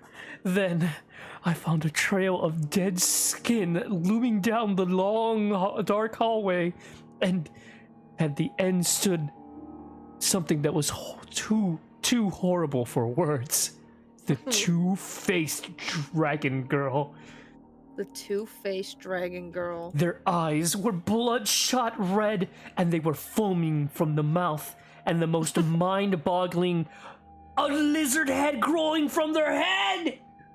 She drew closer to my frozen body. I could hear them muttering, "Play Xenosaga! Play Xenosaga!" So I ran with Shadow the Hedgehog themed ghosts and got some home freaking out of the way. Their face wouldn't escape. Their face wouldn't escape me. I went days, months, years trying to forget about it, only for the two-faced dragon girl to show up. I've tried to look up what happened many times, but no one ever believed me. They even mocked me, trying to calling me furry, a furry hallucinating form overeating. I'm not a furry. Everyone has secret collection of Rouge Bat pictures. Then, one day, I got an email from... Everything you experienced is true. Enclosed in the link was hacked. That was hacked from FBI, from the FBI. Then, when I clicked, that's when I learned the two-faced dragon girl was government experiment. No one knows how or why. Some say she was made on Mars. Others say she was a test baby. But every source points to the same end, that she will find you. And when she does, she will. Hold on, where was I? Oh yeah, you should play Xenosaga. god. I I like how it's written very like it's There's- making me think of Sonic EXE writing when the guy's like, I don't. I love classic Sonic games. I know how to play. You know, he would just be like interjecting randomly. I'm sending this to you, by the way, Sid. I'm sending this to you. Please, I'm thank sending it to you. Light. This is play Stop yourself. Xenosaga. Kami, you should have been here for Sonic.exe. It was so funny.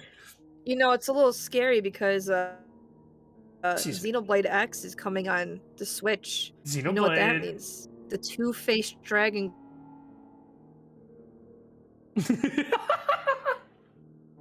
girl is gonna be telling you to play Xenosaga. Uh-oh, scary. Hold on. I need to find. Hold on. You had to like stop yourself from laughing. I need to find. Is it Pokemon Die? Hold on. Hold on. I need to know.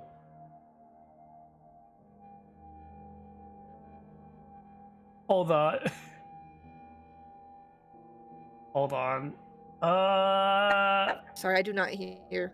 No, Oh, it's okay. It's breaking off a little bit. Okay, hold on. Discord's catching up. Hold on. Hold on.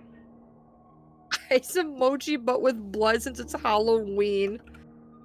All right, chat. This is called Pokemon Die. No. Look at it's not that long. It's very short. I want to get a couple of these short ones. Pokemon. It's okay. It's right there. It's fine. Whatever. Pokemon die. Yeah, what was that Pokemon face? Die. It's a normal day. I'm only on house. I'm get a letter, but this letter was sent by anonymous. In this letter was inserted a CD. I'm run to computer. A CD get a Pokemon game. Extension is .die, but it is ignored. That is my big wrong. I'm open this file. All is normal. I'm go to Brock. Music is not normal. This look alike music from horror game. And this Pokemon's is horror game. Brock is scary. His face look a dead. I'm start a battle and ignoring its first Pokemon. First Brock Pokemon is Ghost Geodude. Next Pokemon is Look Anew. His all attacks is saying die, run, or you fool. I'm win this game. Now I'm start battle with Pikachu. His defeat. Wait, what? With Pikachu, his defeated me. Game over screen is a bloody screen remake of Pokemon Leaf Green start screen. I want to end the game, but menu get one options. Die. I'm tried off computer, but this not effect. At last, I'm off computer from energy. Computer is off. I'm run to bathroom. I'm exit from bathroom, but my house is in blood. I'm run to main room. This room, I'm looking a nightmare. A bloody dead Bulbasaur devourer. Eat my family. I'm run, but too late. Bulbasaur eat me. I'm exit from normal sleep. I'm go to computer, but computer don't get seen from Pokemon. What? That's tomorrow. I'm back from school. I thought that's a normal day, but no. This nightmare is happening in real, but I'm now run from Bulbasaur teeth. I'm returned to how that next day my family is lived. I'm go to my room. I've looked a Bulbasaur Devourer image in my computer wallpaper. I'm saying this to my family, but my family looked at my normal wallpaper. Only me can look at this scary wallpaper. I'm restart computer, but that's no effect. I'm try edit a wallpaper, but options is blocked. I'm looked that wallpaper on all computer. Next day, a wallpaper is now invading my TV. In this day, dead my sister. My next day, dead my dad. Next day, my mom. Last day, puppy. all people who see me dead in next day, I'm deletes a CD with Pokemon die, and all people's animals on more lived. A curse is dead. All bad power is defeated, or no. Or no. Or no.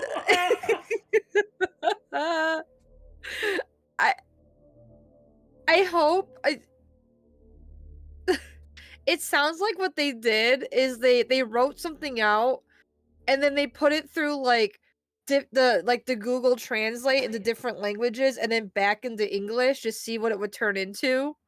This was I don't. It doesn't say when this story was created, but I like that it's called Pokemon Die. It had to have been written that way. There's no way a human could write that way. There's huh? Still better than Sonic was. I can't believe Bulbasaur evil. Why Bulbasaur? Okay. It's like the least scary thing. To be fair, this is okay. So sometimes I can find stuff. Okay. So fun fact: there's a site called Creepypasta, right?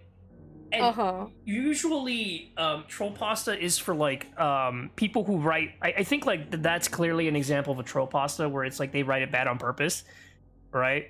And I think they're hilarious. They crack me up, right? Which is why I want to see more from these, right? And they're very short too. They're very short. Fun fact: Sonic.exe was just sent to Creepypasta because of how bad it was.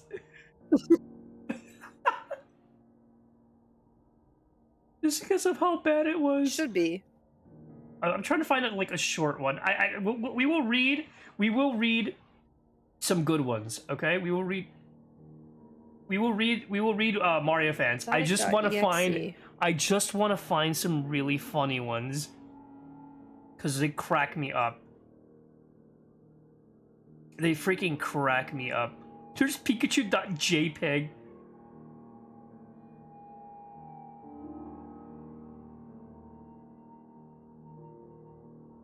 You put in the community page.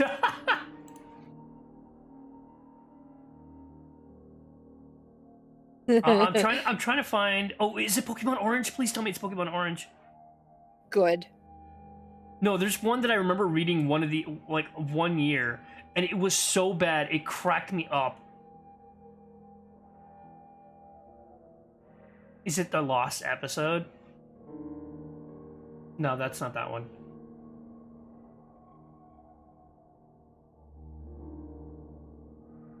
Can we read Ben's Drowned? No, that's way too long. I slightly like you. Jeff is a man. Jeff is a man. Wait. Hold on. I need to find Eyeless Jack. Hold on. Eyeless. That one is so bad. Hold on. How big is this one? This one's not that long, right? This one's very short. Hold on. Story. I need to find the story.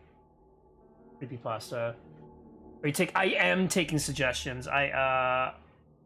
Appearance. I'm trying to find the story itself. Okay, here. Okay, here's the story. I found the story. I'm just trying to find appearance and origins. Okay, perfect. It's a very short story, Sen. Let me send it to you.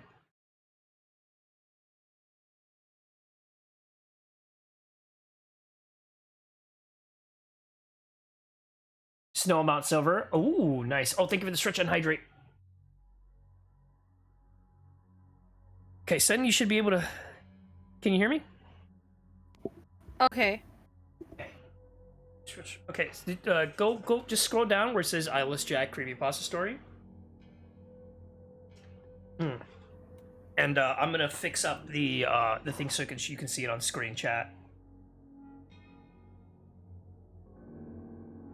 Oops. Control. This one's technically a quote unquote classic, but it's also pictures. It's really bad. This creepypasta pictures actually scare me. That's it. Okay, Yeah. the story is awful. Okay, I'm ready. Can you read it? Okay, yeah, I'll read it. Eyeless Jack Creepypasta Story. Yippee. Hello, my name is Mitch. I'm here to tell you guys about an experience I had. I don't know if it was a paranormal or whatever stupid words people use to describe supernatural phenomenon. But after that thing visited me, I believe in that paranormal trash now.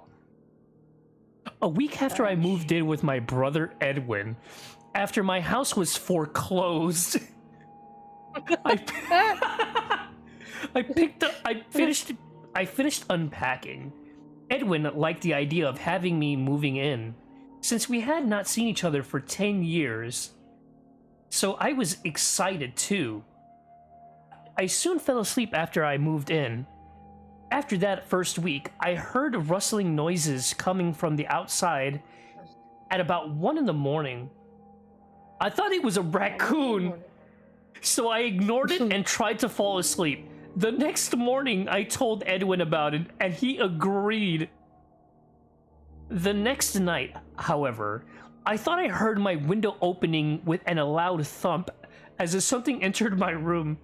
I darted up and looked around my room, but saw nothing. The next morning, it's like 2 days have passed by. Edwin dropped his coffee cup when he saw me.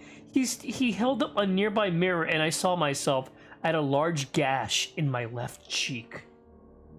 Oh. After I was rushed to the hospital, my doctor told me that I must have been sleepwalking. But then he showed me something that made my blood turn cold. He lifted up my shirt to reveal a sewn-up incision where my kidneys were. I stared into his eyes, mind widening. You somehow lost your left kidney last night, my doctor told me. We don't know how, though. Sorry, Mitch. I'm sorry you lost your kidney. Sorry you lost your kidney. Sorry you lost your kidney. Oh my god. Yes, please, Marfan. Yep. The next night was my breaking point. Not the kidney part, just the next night. He took away his kidney. The next night was my breaking point. Around midnight, I woke up to see a truly horrifying sight. I was staring at face to face with a creature in black, staring down at me. The thing that scared me the most was that it had no eyes, just empty black sockets. The creature also had some black substance dripping from its sockets. I grabbed the camera from the nearby mantle and took a picture. Mantle.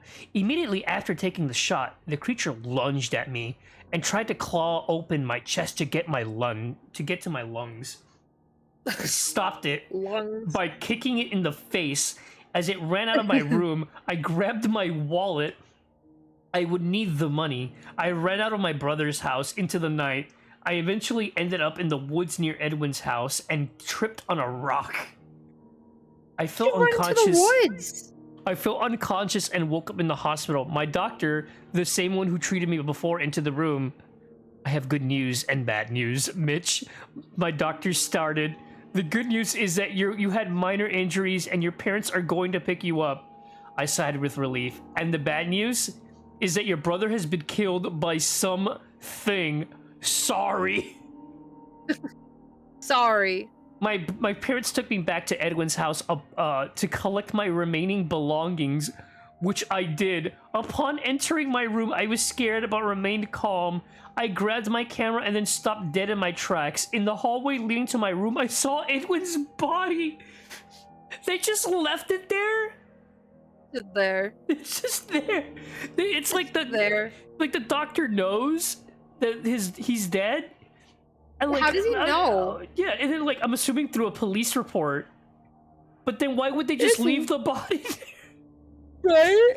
And something small lying next to it. I retrieved it up and entered my parents' car, not mentioning Edwin's corpse. Why?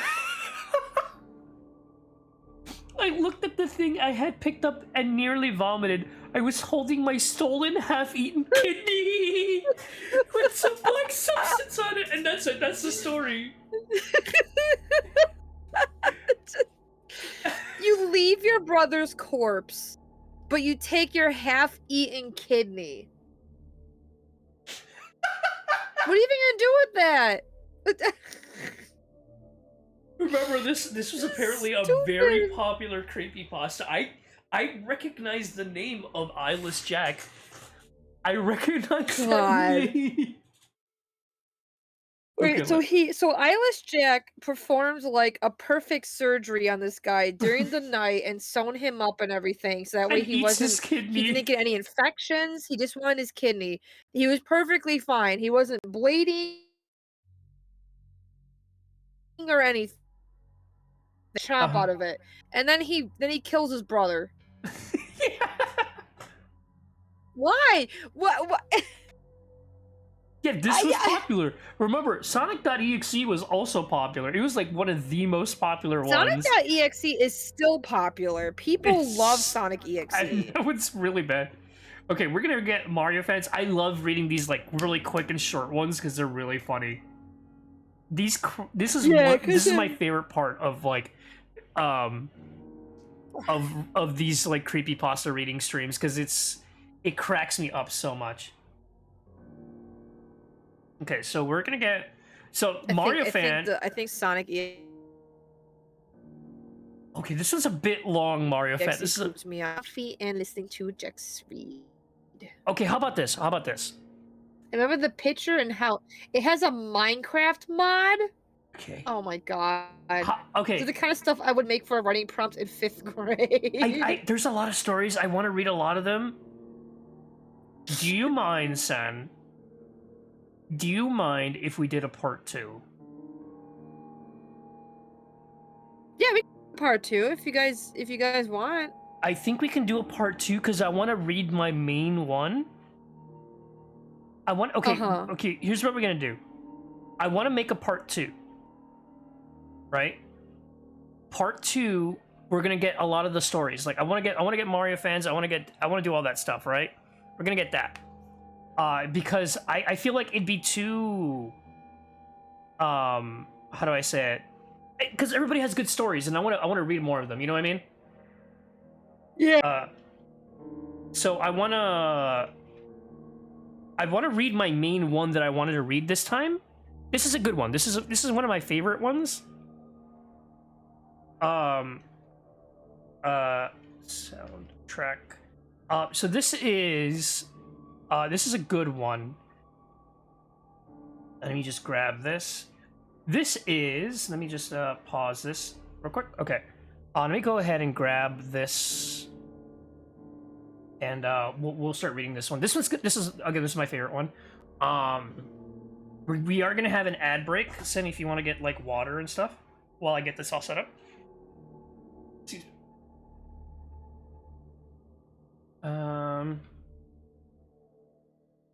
Please. This is probably the best place to get it.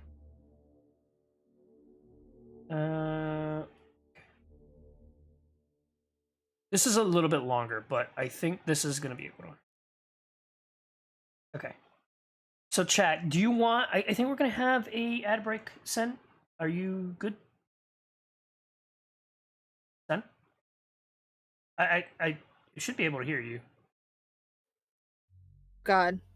There you go. Sorry, Discord's catching up. There's like 5 Jaxoys talking. Okay. Yeah, think we're Mario good fans now. is very. That's why I want to save Mario fans for next time because okay, next Wednesday we're gonna do another creepypasta reading stream and we're gonna read Mario fans because that one's a really good one and it's gonna take a little longer, but that one's a good one and I want to showcase like actual good ones. You know what I mean? I think that's a good idea. Yeah, we have to look into your OBS settings so that way it stops pooping whenever you use Chrome. I know. I think it's calming down already. What is your do you still have Task Manager up? I'm curious. I don't have Task Manager up right now. I don't want to deal with that right now. We can deal with that later. Because Jax was at 100% earlier, and it's like, okay, that's why you can't stream to me because your computer's at 100% with OBS being 67%. I know. Should not be that bad. It should not be that bad. So, well, let me get this window set up. We are going to be reading. This is a longer story. Just warning you right now, this is a longer story. I can definitely read most of it. Oh, NES Godzilla. This is Godzilla NES. We're not going to read it right now. We're going to wait after the 3-minute ad break. But I really want to read this. This is done in parts, and I might not even finish it today if it becomes that if it gets to that point. But it's interesting. Yeah. I will say that the ending is kind of like hit or miss, but the journey is really good. So it's not just going to be like Sonic.exe, where it's like Godzilla looked at me with blood crying out of his eyes. And... This is a real good one. This is actually a genuinely good one. Why is that like always the thing? And it comes with pictures too. It's not just like it's literally has like. Wait, we didn't read Dead Bart. Oh shoot, we Dead didn't. Dead Bart's really short. Oh my god. Yeah. You know what? Let me look it up. Let me look up Dead Bart. Dead Bart. It has a video. Dead Bart. Yo. Dead Bart creepypasta. Okay. Okay, this one's pretty short. Okay, we're gonna read Dead Bart first. Okay, we're gonna read Dead Bart first. Bart for next time. Oh, what's up? Do you want to read Dead Bart now, or do you want to read it later? Sen? Sorry, now I can hear you. Do you want to read Dead Bart now, or do you want to save it for next time? We could save it for next time if you want to do Godzilla. Okay. Let me just do that, and then turn that off for right now. Okay, we'll save that for next time. The name Dead Bart makes me laugh. It's so funny, though. I do want to read the Godzilla one because it's a little bit longer, and I want to get started on it. Yeah. While the ads go, I want to go pee. Yeah, go pee. Okay, chat. I'll leave you a chat. Well, I mean, it's my chat. Okay, chat. So the next story is Godzilla NES. This one's a bit of a longer one. It comes in multiple parts. I believe it comes with it comes in about 8 parts, right? So I probably won't be able to finish this one today, but if not, we'll pick it back up next week on Wednesday. So we can finish that up. I like these little reading streams. I think that's fun. Obviously I can't do them all the time, but I think having maybe a little read every once in a while would be fun, especially with like short horror stories. But what do you call it? I think the ending for this is going to be a little controversial, but the main journey is a lot of fun. So that one's gonna be a lot of fun. Next week, what we can do is we can start off with Abandoned by Disney, which is the one that Mario fan wants us to read. We can start off with Dead Bart. And then we can start off with Abandoned by Disney. We can also do Mount Silver as well. So that way we can have like those actually good ones. Because like Abandoned by Disney is like a legit good one. That one's I remember listening to that one, and that was I was like, I don't really get scared by a lot of these horror ones. I get like more intrigued, and so I see them and I'm just like, ooh, this is interesting. I like this, or like I don't know how to explain it. I like hearing horror stories, and like I don't know. I don't think you're gonna see another stream. I don't think you're gonna see a reading stream like this. Yeah, it's 4 separate creepypastas to the whole story too. Yep. So that one, that's the reason why I'm like, okay, maybe we can start off that one early next time, so that way we can kind of like get a good get that one like all the way done. You can finish that all at once and get some good creepypastas going. And we were back from ads. I'm just gonna wait for Sen and we'll get started with the story. But Chad, I hope you're enjoying all the creepypasta goodness. I miss this era. I really do. I miss the creepypasta era because that was like that was when the internet was like a lot of fun. And okay. Oh, welcome back. Okay, we're gonna get started. Hi. I did. Yippee! No, Okay. we're not doing Dead Part today. We're gonna do Dead Part. So like, what I'm gonna do is next week we're gonna have a part two. We're gonna have a part 2 next week, and Yes. we're gonna start reading some of the good ones. Like right now, I want to start off with Godzilla NES because I like that one. And if we don't finish it today, we'll finish it next. We'll finish it next week. Because it's in parts. Because it's in parts, it'll be easier to kind of segment them. But it's a good read. It's a good read with images and everything. So we're gonna get started with. Oh, and because Godzilla NES, the creepypasta, like,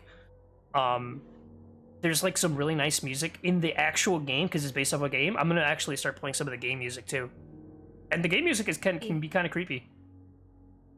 Wish I could hear it. Yeah, I wish I could show you.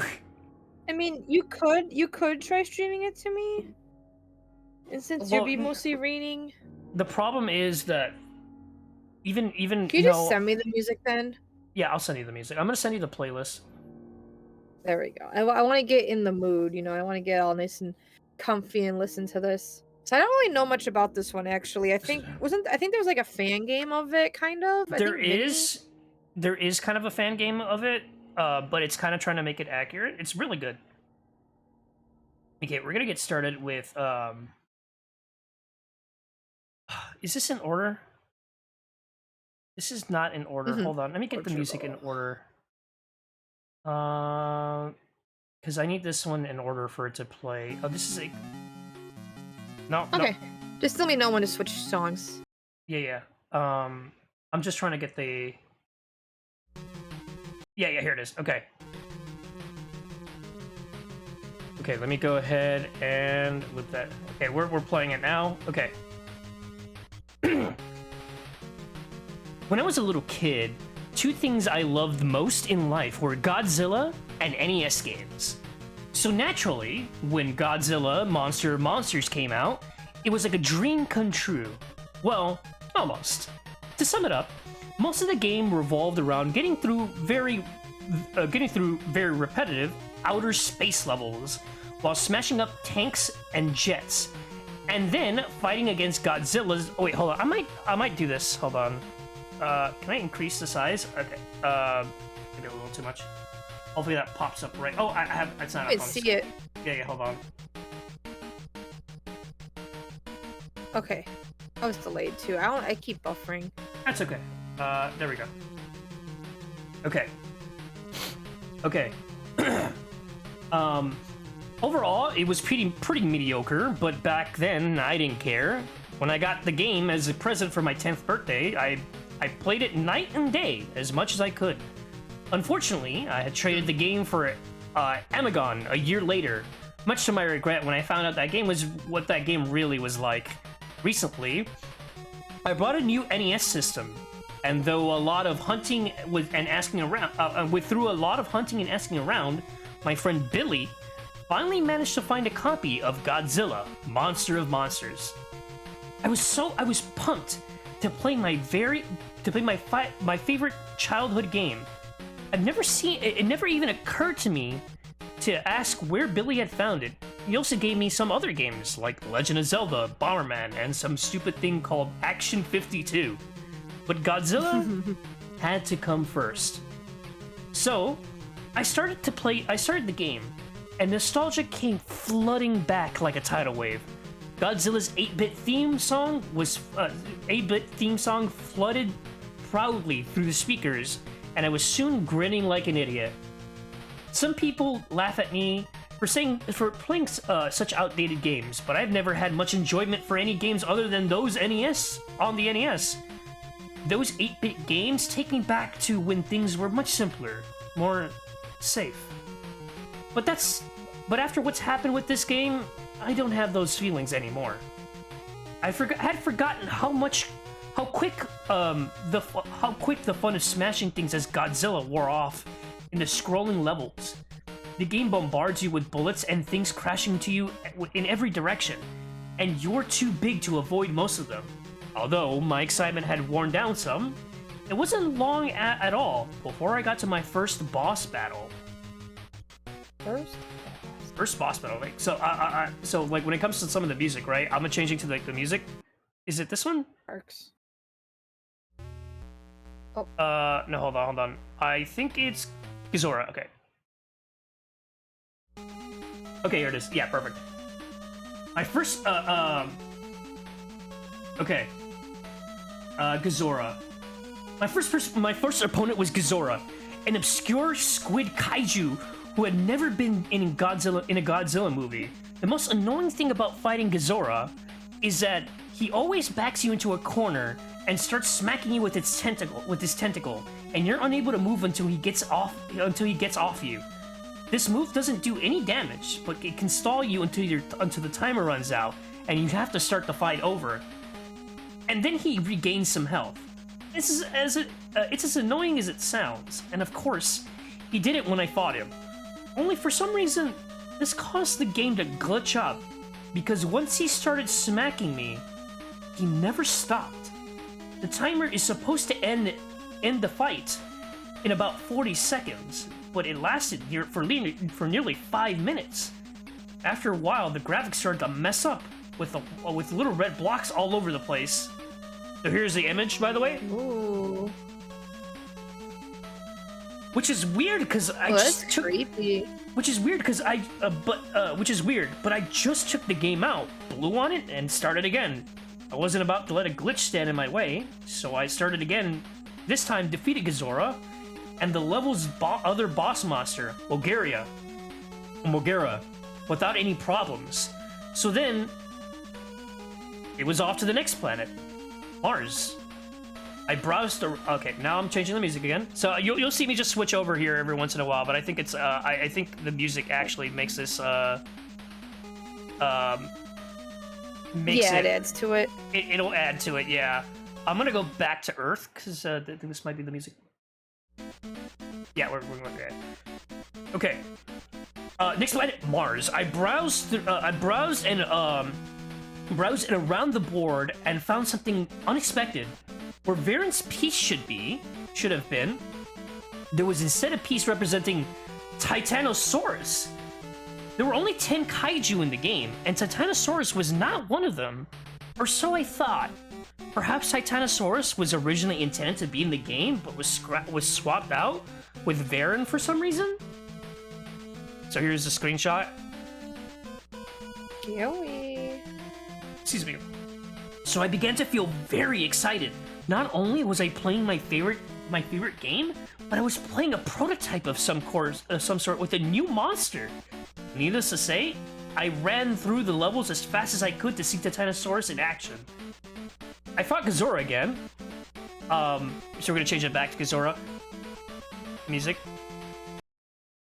I fought Gizora again and beat him before he could do his tentacle smack. But this time, the glitch started happening when he died.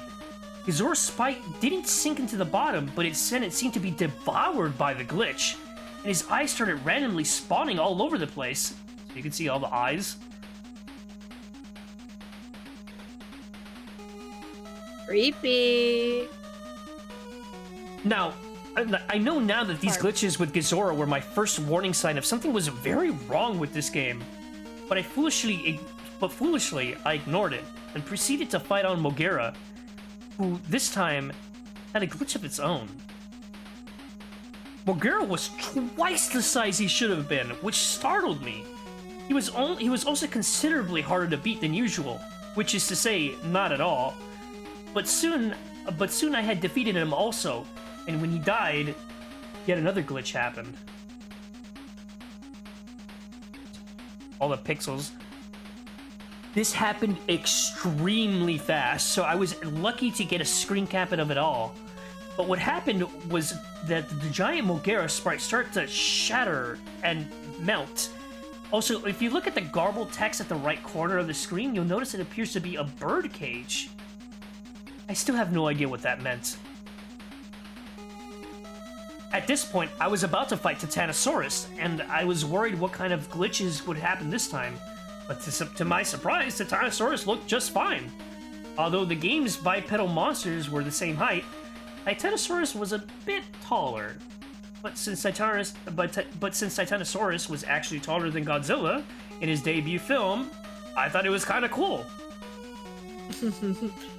Creature. Hi, Pops. Pretty sure. After a very fun fight with the monster that wasn't supposed to be in the game, I took over the enemy base and proceeded not to Jupiter like normal, but instead to Pathos. We're gonna change the music. Pathos. So we're going in chapter 2. So that's chapter 1. So now we're chapter 2, Pathos. Okay. Pathos was the The same. pictures really. They're really The nice, pictures aren't really they? make it too, because like I wouldn't really know what the game looks like without pictures. Mm-hmm.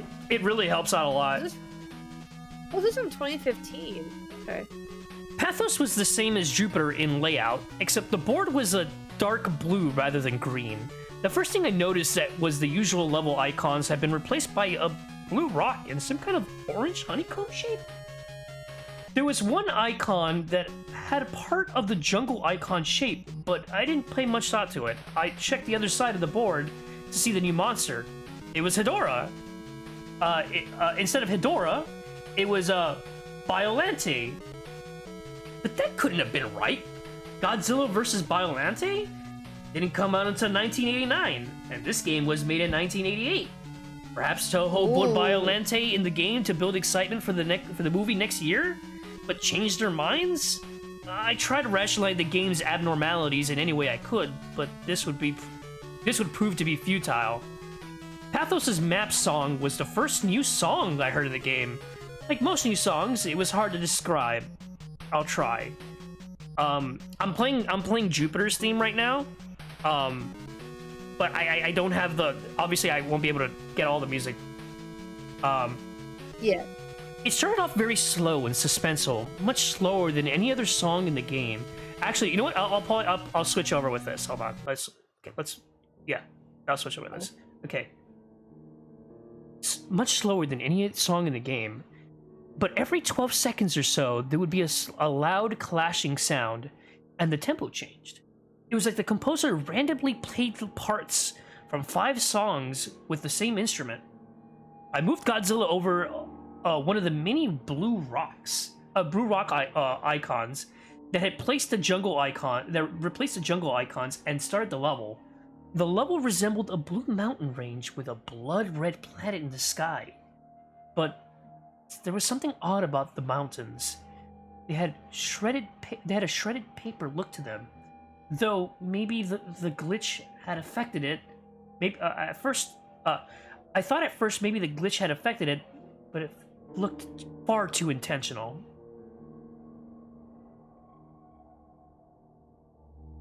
I quickly noticed something else about this new level. There were no enemies at all.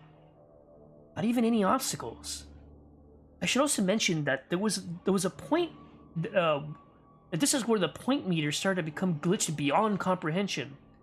But it didn't bother me much. I never kept up with game points. So, without having to focus on anything, I listened to the music while walking through the level, unopposed. Music had a sorrowful feel to it. It would have been rather pleasant had I heard it in a normal game. The level went on for 3 screens, but no obstacles around. With no obstacles around, I finished it rather quickly. I tried other levels with the same type to see if any enemies appeared, but there were none. There was little else to be seen in the Blue Mountains, so I tried another level type. I started the one of the orange levels, and my eyes were assaulted with a grotesque background of tumorous orange eyes. The sky was the same as the ground, so I assumed the game was indicating that the level takes place in a cave. Ew. Don't like the way that looks. The only enemies here were Matango spawn, but as you can see, these little bee were everywhere. The music certainly didn't help. The mixture of screeching sounds and a loud drum beat sounded like a monster's theme in a horror film. After completing it, I tried to avoid playing through any more of these levels whenever I could. The map was so short the map was short, so there was only a few minutes before I headed towards a rematch with Gizora Mogera. But this time, their sprites and attack patterns were vastly different. Let me go ahead and change the music again. Oh, wrong thing. So we're gonna go to... Okay.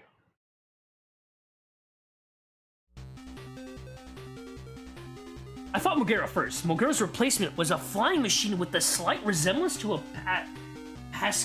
Pascagoula alien. It was a bit like fighting Mothra, only it moved with a lot more grace. It attacked by spinning its front tentacle like a corkscrew, and it still had an I-beam, except now it fired from the drill. Another thing to mention, Sen? Ugh. Remember how tall Godzilla's supposed to be? Yeah. Imagine how massive this is. It's creepy. I don't like that thing. This lanky aberration had replaced Gizora, and the new beast was more of a challenge. It would run and jump at a fast pace, constantly swing its arms around, making it hard to get close, and of course, it trying to pin me to the corner with as much annoying resolve as ever. I defeated it using a combination of tail whips and a heat beam spamming. I defeated them and was going to fight Titanosaurus, but when I started Titanosaurus was was nowhere to be seen, and the game simply went back to the map where Titanosaurus piece now with the Titanosaurus piece now missing. There was no one left to fight now but Biollante, so I eagerly started the battle. I was quite surprised to see that Biollante started the fight in her rose form. She was immobile and used tentacles to keep me away from the main body, which took the most damage. As expected, when she turned to her final form after taking enough damage. The sprite looked pretty damn good for 8-bit. Oh no. I'm a little delayed. What does it look like? Oh, Ooh. And then over here. That looks cool. The battle technique was the same, except now Biollante could move. Oh, go ahead. The Godzilla looks scared. You see him? Yeah, his hands are kind of like retracted back. They're like up. He's like, oh no. The battle technique was the same, except now Biollante could move, albeit slower than any other monster. By hitting the tentacles did more damage now. Being hit by the tentacles did more damage now, and Biollante could do an acid spit, which I managed to avoid by jumping in the screen cap. Here's the screen cap. Okay. Not much more difficult to beat than Titanosaurus, but it only took 2 rounds. When Biollante was gone, the music had stopped. There was a new icon replacing the base. Oh no. This icon wasn't there before I beat Biollante. It resembled a red tribal mask, and I had a feeling of dread when I saw it. But since it replaced the base, it must be the only way to exit Pathos. I moved Godzilla to the square and started the level.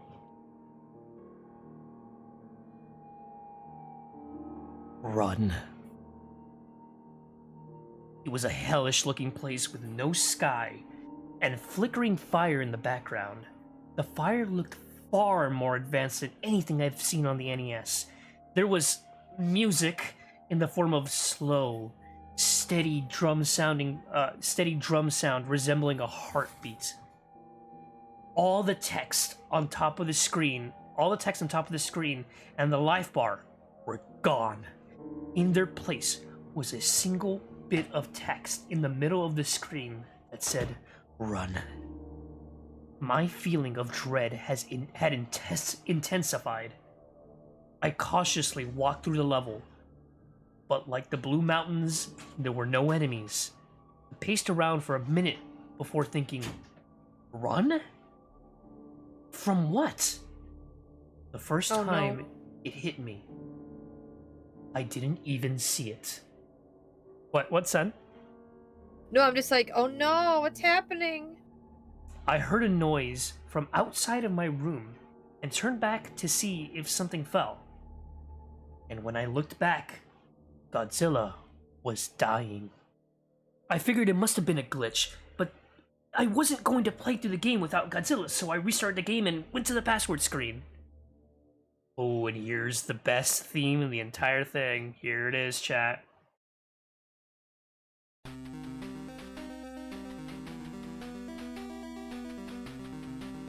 Have I ever mentioned how creepy the password screen music is? If you played the game, you know what I mean. It doesn't at all fit with the mood of the game. It's more like something from a horror game. Maybe they made it so that kids wouldn't cheat? I was quite annoyed at this point, because I thought I was going to have to fight all the monsters again. But that didn't happen. The game started me off right where I was before. I started the red face level. So I tried again to make sure I was paying attention this time.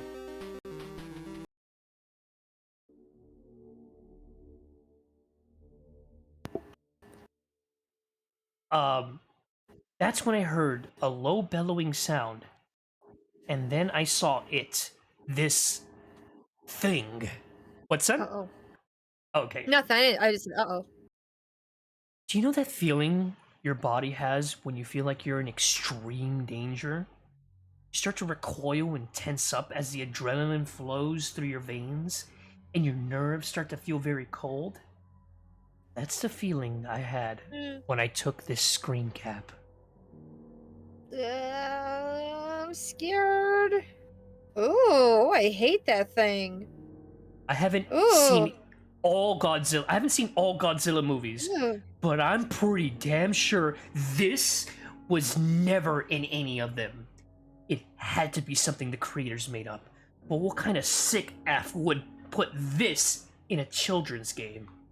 It is creepy. I don't like its face. It's little funny hands. It's like, I'm gonna get ya. I'm gonna get ya.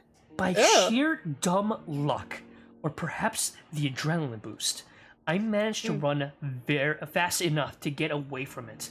It ran very fast, so much that if you saw it, you were almost certainly going to die.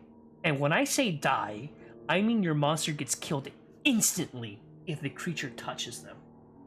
Once I had gone back to the map, I was so afraid that I was extremely tempted to just shut the game off, and try to pretend this never happened. I couldn't believe what I had just seen. It couldn't have been real. And even if I wanted to continue, I still had to get Mothra through this chase level.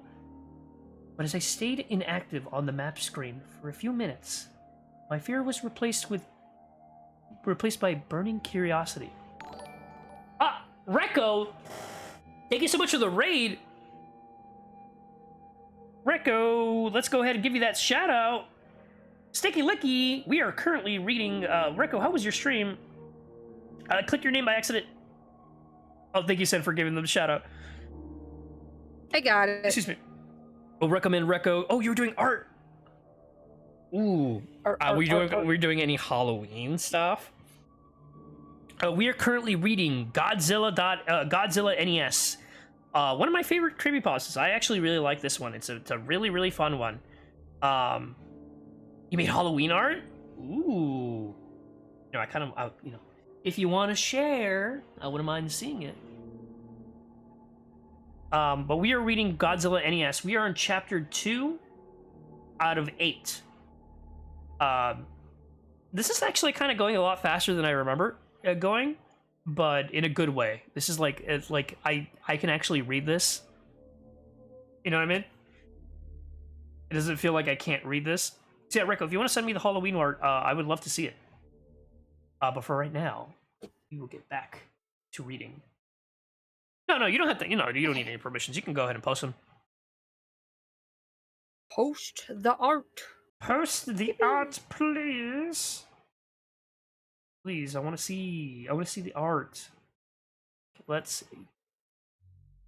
This one's pretty. Yeah, this one's very solid. Like with Sonic.exe, I was having trouble reading this one. It's just like I can just read it. You know what I mean? Like that when you have a good story. Oh, that one's really nice. Let me go ahead and let me do this. Ooh. I'm gonna have to like do this. Hold on. You can see the whole thing. All right, chat. Look at this. Isn't that awesome? I love Rekko's art. It's Me too. such Rekko's a good art's style. it's so good. It's really good style, and it's got that look at that moon in the background. You got all those bats. Yeah. It's really good. Isn't that awesome? Chat, if you haven't already, go ahead and follow twitch.tv/RekkoGecko. Rekko does art streams, I think usually 3 times a week, 2 or 3 times a week. It's usually art or sometimes games, and Rekko's been playing some games, usually NES, which are, hey, funny enough, I'm reading an NES game story, so if you want to go ahead and support Rekko, go ahead and support him on there you go. If you want to go ahead and support him on his stream. But thank you, Rekko, for showing that. I really appreciate it. Did I have it? Oh wait, hold on. Let me make sure I get the right aspect ratio, because I kind of messed it up. You a shout out? Yeah, of course. So we are back to reading this. So we are on chapter 2, and this is chapter 2, Pathos. This music is creepy. This is Kevin MacLeod or MacLeod. I don't know how to say it.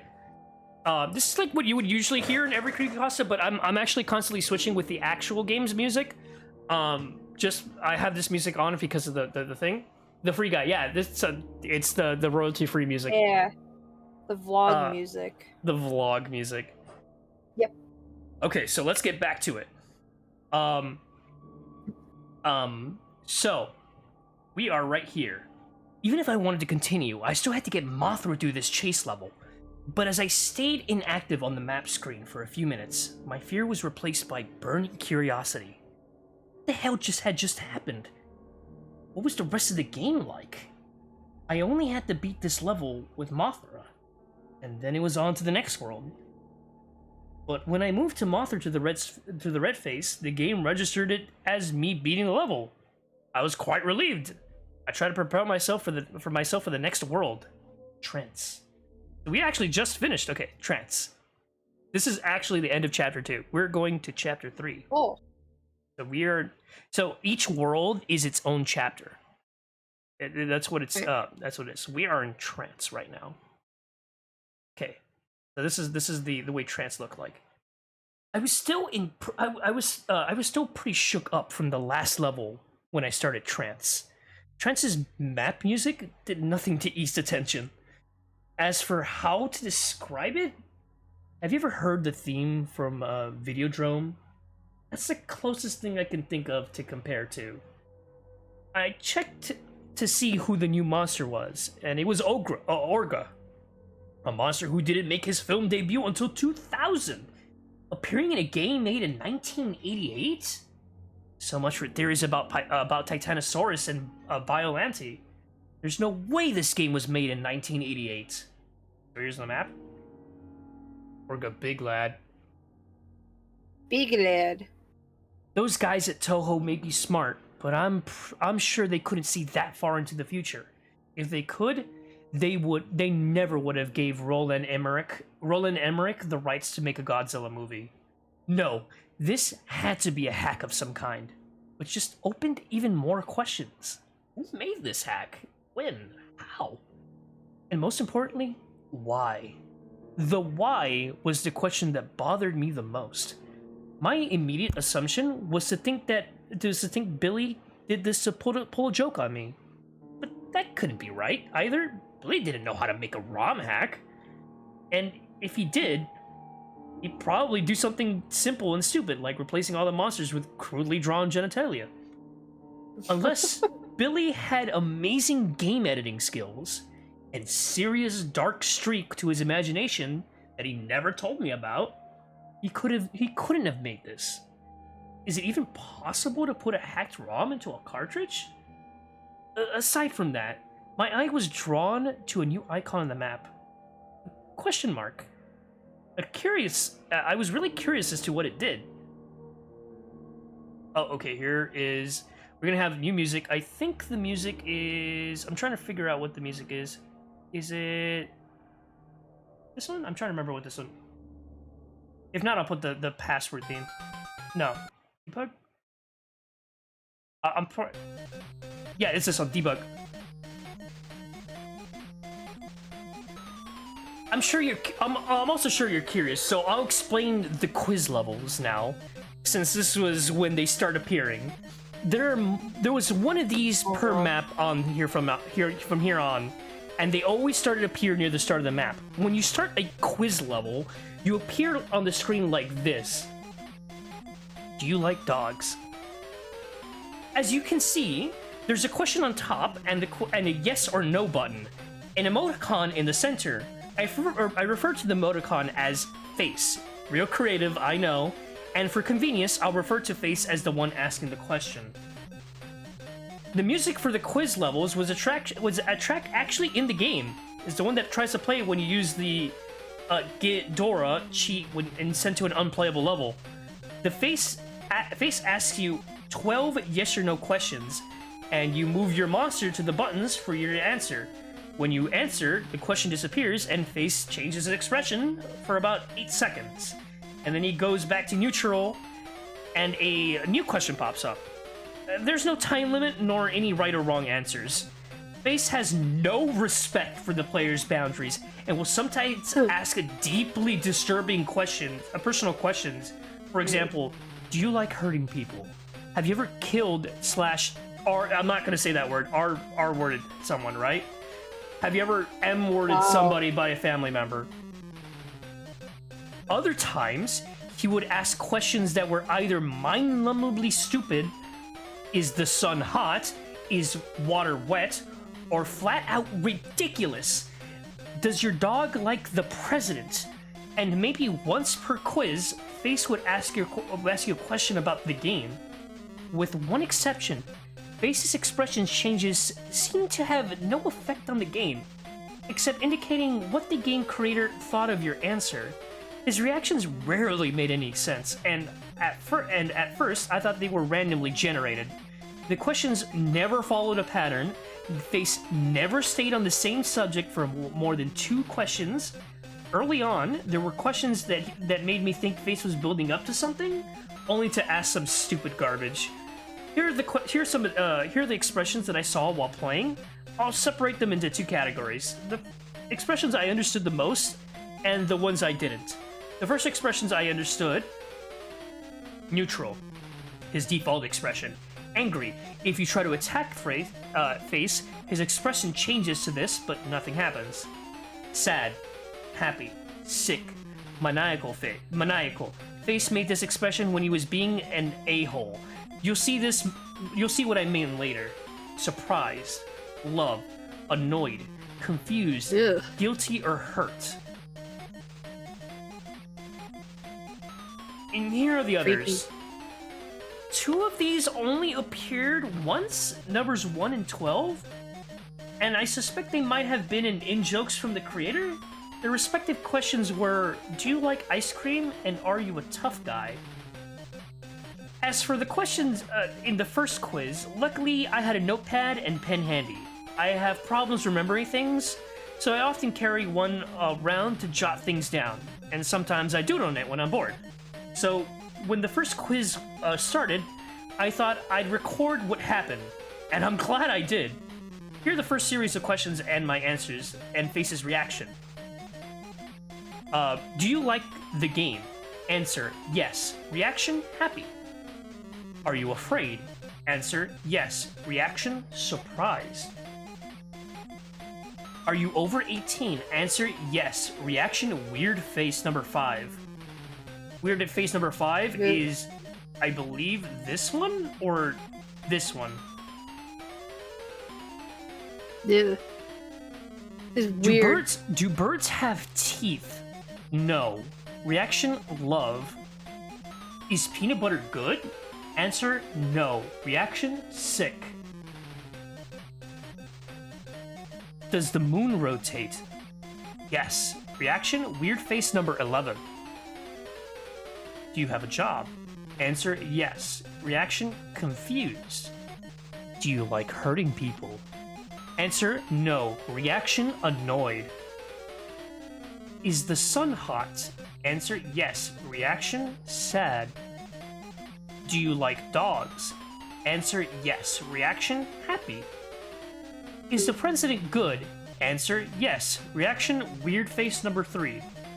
Does your dog Number 3. Does your dog like the president?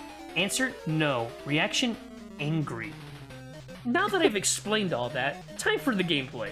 After the quiz level, I tried the new green temple icon first.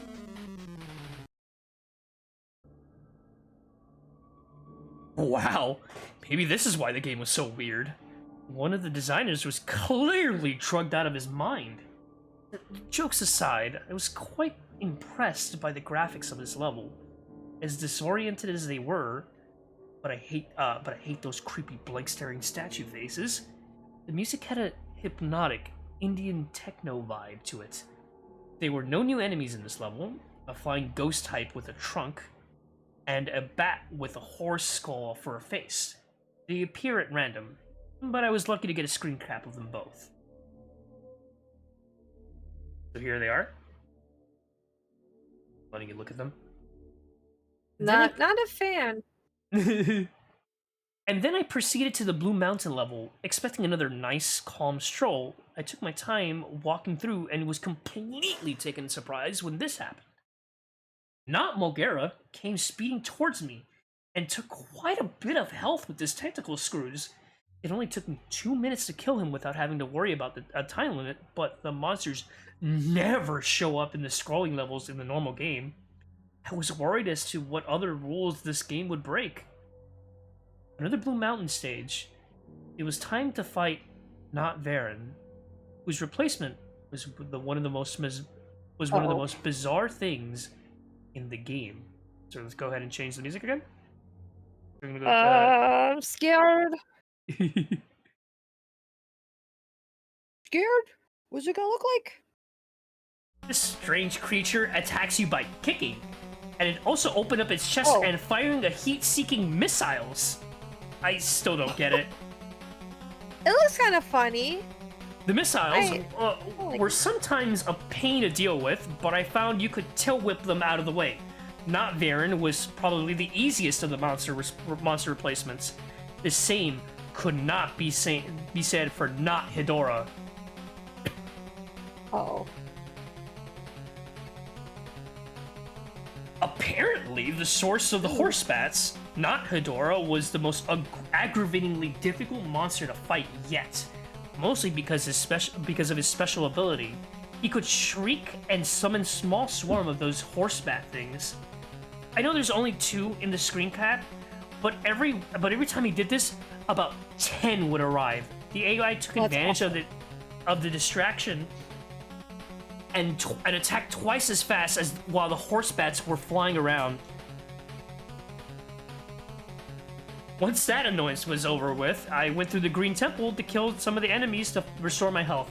Interestingly, none of the horse bats showed up after Not Hedora was killed. And that was when I got the idea. If killing all the monsters makes the red face show up, what would happen if I avoid fighting Orga? So I gave that a try.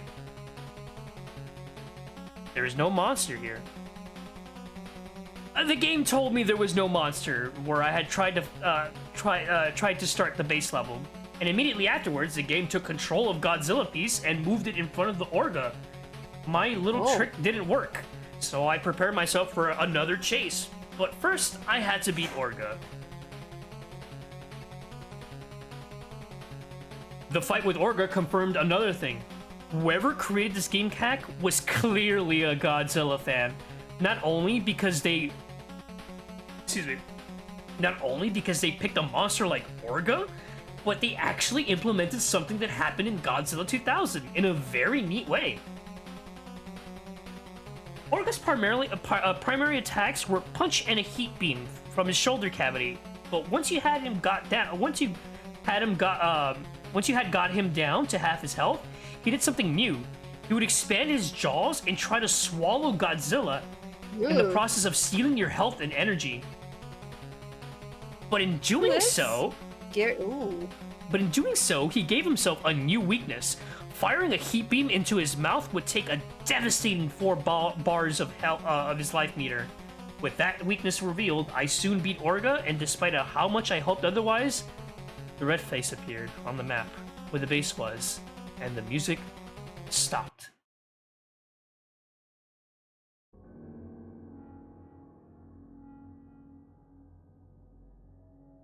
I readied myself as best as I could. I started the level, and seeing that it was basically the same as first, I didn't waste a millisecond before I started hauling ass.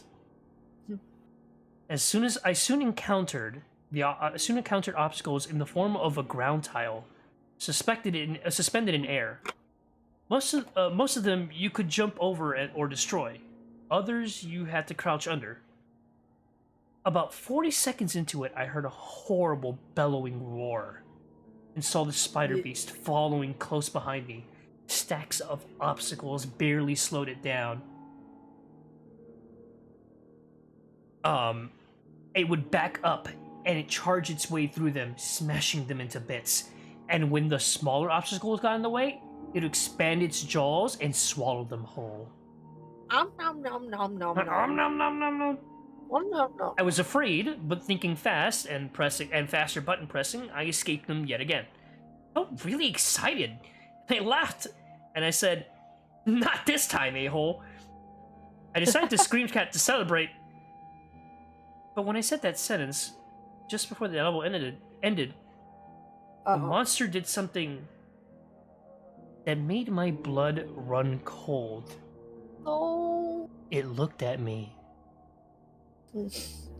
It looked at me. That wave Oh, he's mad. That wave of mortal terror overtook me again.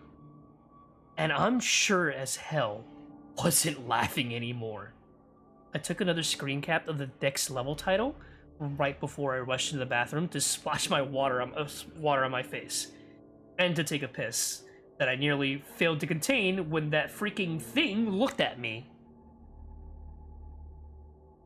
Dementia.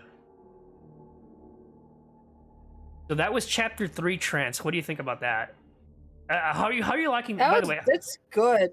how are you liking the story so far, Chat? I'm loving it. It's more unsettling than it's not all the bleeding eyes and blah blah. This is like, it's creepy. Yeah, it's really interesting, isn't it?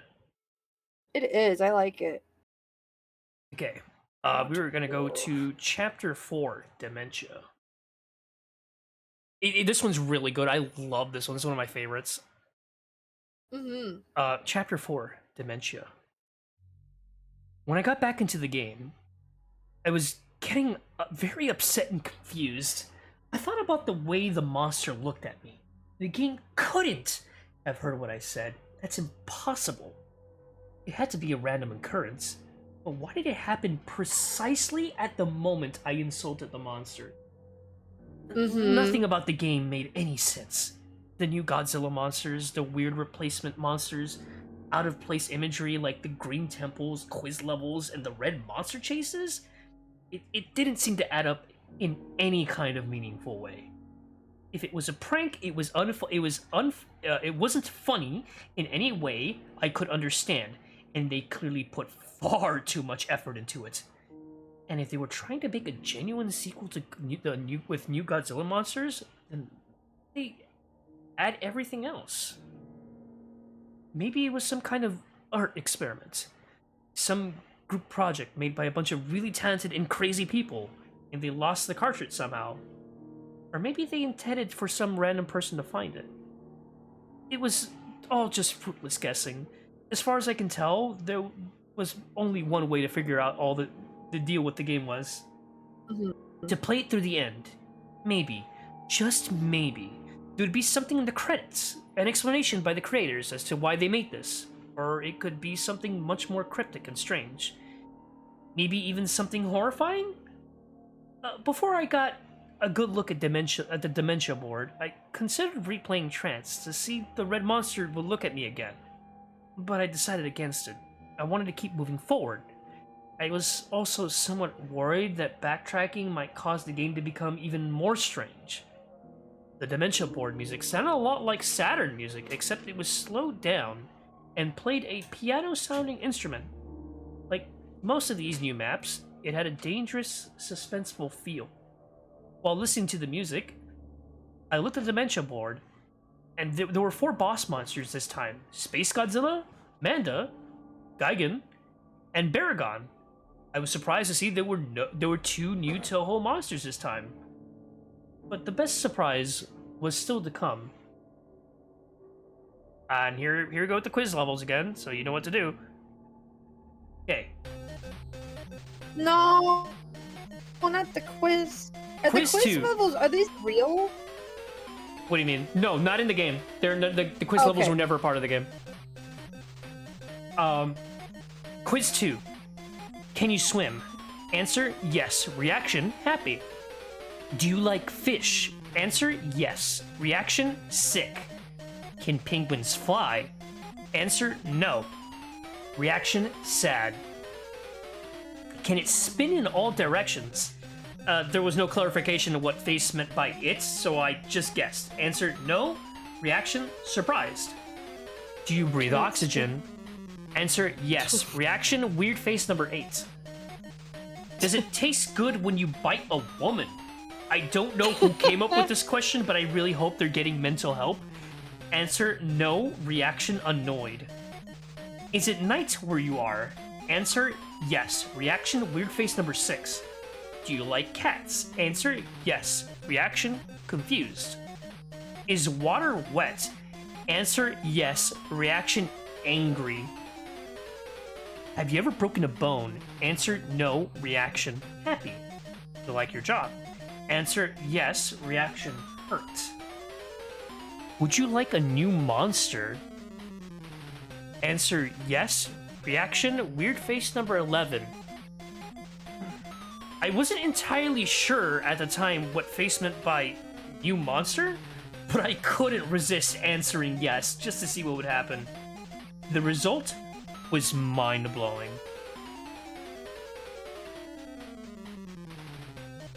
The game took me back to the board, and I had a new playable monster in the form of Anguirus, yeah. Ever since I was a kid, I always wanted to play as Anguirus, since he was my second favorite Godzilla monster. And plus, I never really liked Mothra that much.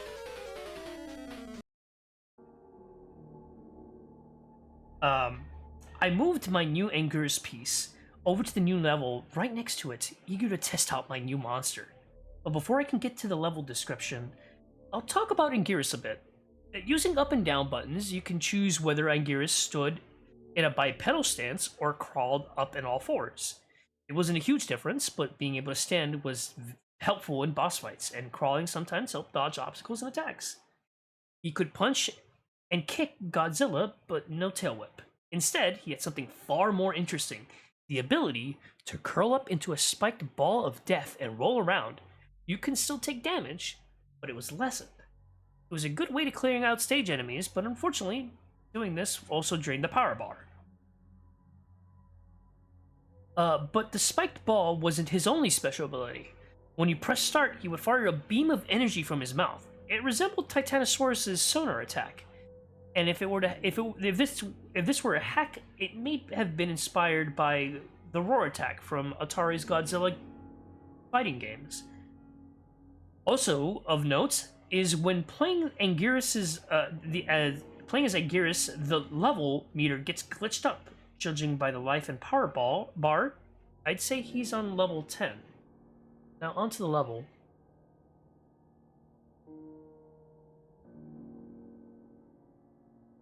So is there Anguirus? Hi. As you might have guessed from the level icon, these levels are green palette swaps of the ground and background tiles of the Blue Mountains. But what immediately caught my attention was the water, which had a transparency effect. Was that even possible for an NES game?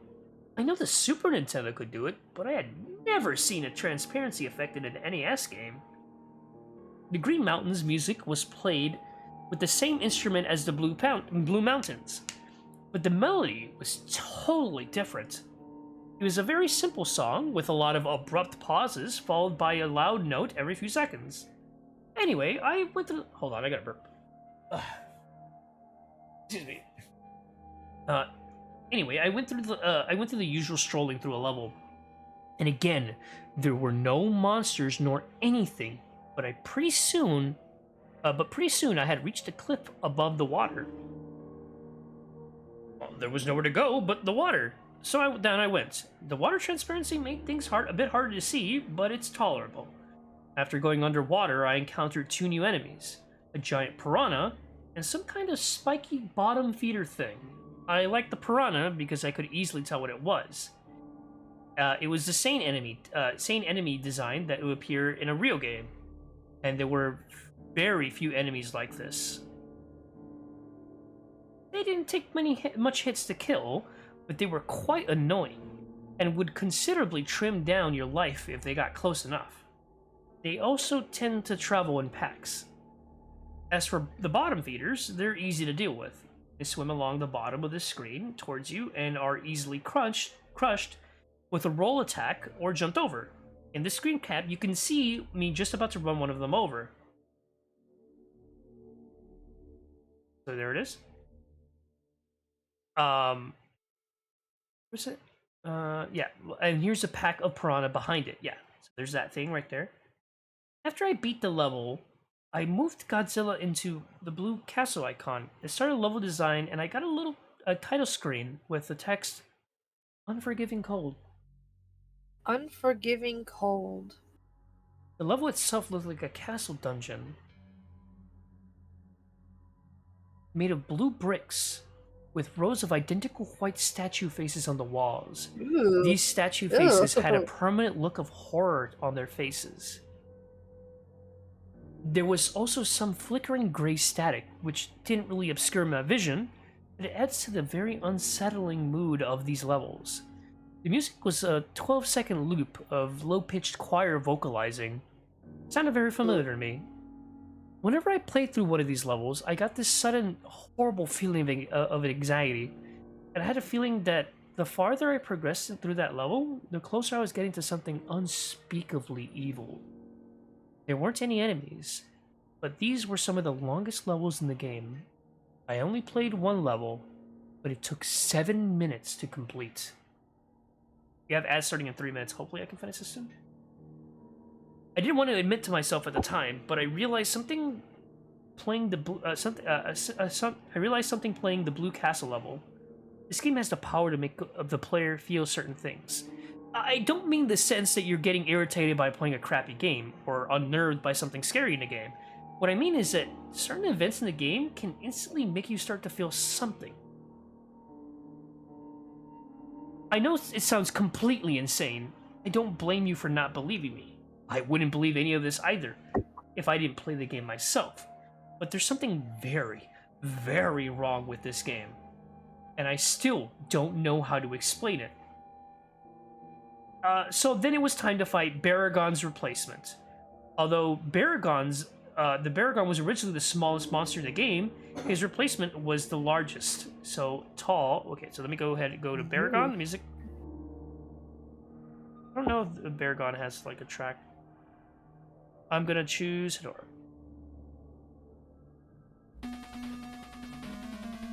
Okay, although Baragon was originally the smallest monster in the game, his replacement was the largest.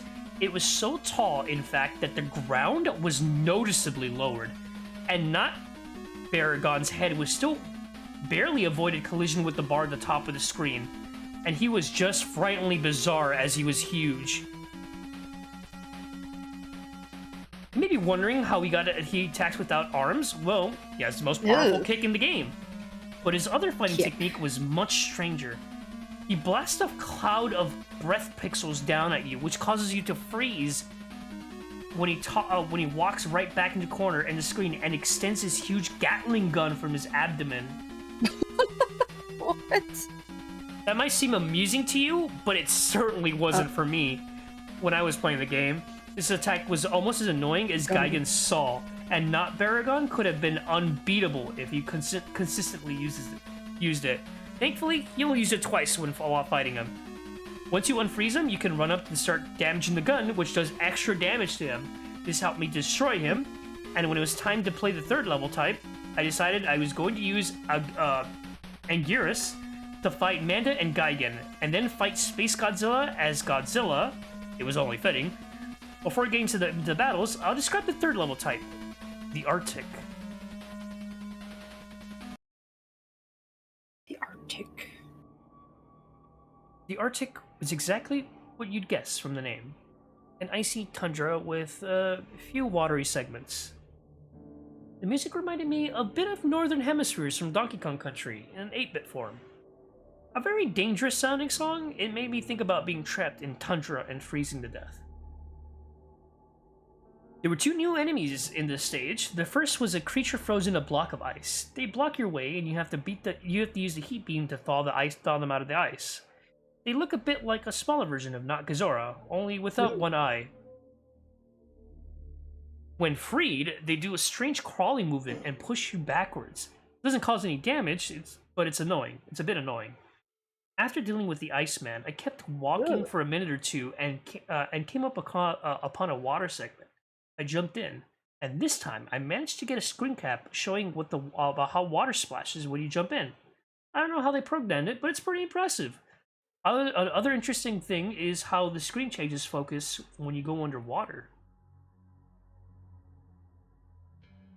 Here you can see another new enemy. I call it the Spike Walker. The little thing I call a Spike Walker. Ooh. They walk towards you and explode randomly or instantly if you attack them, setting spikes in every direction. The spikes don't do much damage, but they did get me dangerously close to falling into pits a few times. Oh, speaking of the pits, down to the water, the game has a platformer element, bottomless pits. There weren't any of these in the original game, since it's strictly an action game, but the pits were a neat addition. After getting back on land, I was encountered a very unexpected mini-boss, Maguma, the Walrus Kaiju. I know this game had some obscure monsters to begin with, but wow. Not that I'm complaining, it's a pretty cool cameo for an underappreciated kaiju. Yes. Yippee! Maguma's fighting tactics were very simple. He had Freezing Beam, and he could charge into you. Not very challenging, but certainly more interesting than the Matango's mini-boss in the original game. The only really interesting thing about Maguma is that he doesn't die when you defeat him. He turns his tail and retreats. This is the first time I've ever seen an enemy monster change direction, let alone retreat. I tried to chase after him, but he disappeared after I got in the water. Poor bastard. And that does it for the Arctic. I'll talk about Manda. I'll talk about the Manda fight next. Oh, I forgot to mention before, but the music that played during the new monster fights is reused from the themes actually in the game. So far, the themes have been Gazora's music, Hidora's music, Mogero's music, Varen's music, and Mechagodzilla's music. So let's go ahead and change the music. I'm gonna put this in record. Oh. And so the fight, Manda was a crafty opponent. And when I realized the one tactic was ineffective, it would immediately change to a different one. Manda used quite a few tricks, but like spitting fire, biting, and the most irritating of all, constricting. Oh. It doesn't mercilessly drain your life down like Gigan's Cutter, but it was by far Manda's strongest attack. One last thing to note that I found pretty cool was that Atragon showed up during the fight to help me out. Manda crushed it with ease, but it was still cool. After I slayed Manda, I played to the Arctic level for health power-ups, and then it was on to Gigan's replacement. When the fight started, I was very confused because there was nothing there. Though I thought it was going to be like the Titanosaurus fight in Pathos. It was just about time that I would been going back to the map, a piranha appeared on screen.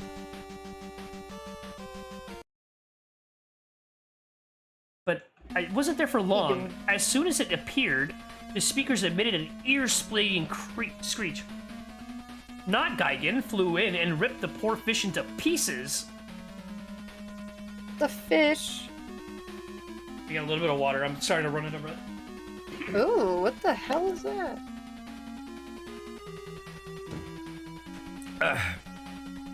The poor Excuse me. fish. Well, that's one way to get a player on their toes. That abrupt entrance scared the hell out of me. It got my adrenaline rushing, which in retrospect was a good thing, because Not Gigan was one of the fastest, most unrelenting opponents in the game. Not Gigan was tough, but my new skills with Anguirus helped to even the score. This was still an incredibly intense fight. Not Gigan's attacks consisted of some kind of blood laser he spewed from his mouth and a downward slash. I was expecting some hellish variant of the buzzsaw attack, but thankfully there didn't seem to be one.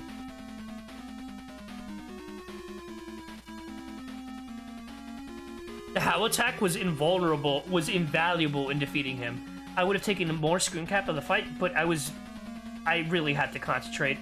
After that, there was just one more monster left to take down, Space Godzilla. As I mentioned earlier, I used Godzilla for this fight.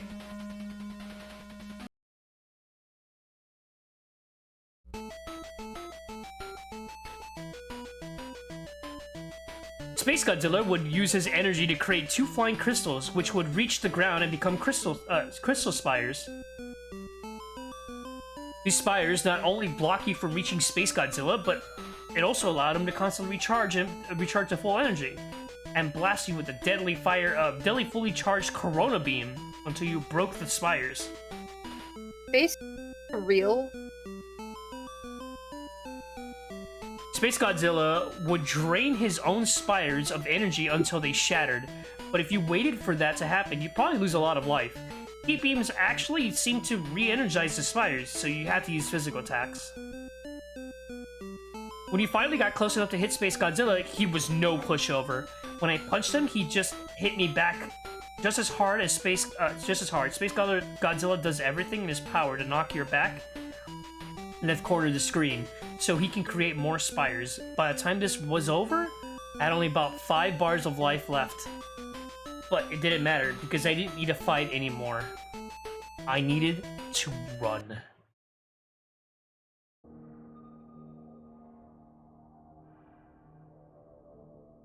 Here we go again. I decided right then that I was really wanted to see the end of this game. As terrifying as these levels could sometimes be. I had to beat them. I had to beat them to get through. I decided that no matter what happened, no matter what the game showed me, I was going to get to the end. And I also made sure not to say a damned word while playing a chase level from here on. For this chase, I tried out Anguirus, since his roll attack allowed me to move faster than Godzilla, or Mothra. The chase started off like the first two, except there was a river of blood below the ground. Below the ground. I was beginning to get the hang of it, and the extra speed from the roll helped me get the edge on the red monster. Especially since I didn't have to worry about the power limit. I could keep rolling endlessly. Like the previous levels, with water, the ground inevitably reached a stop, so I rolled off to the blood. To my surprise, the hell beast didn't follow me after me. Excuse me. It stopped at the edge of the ground and grimaced. Guess it can't swim, I thought to myself.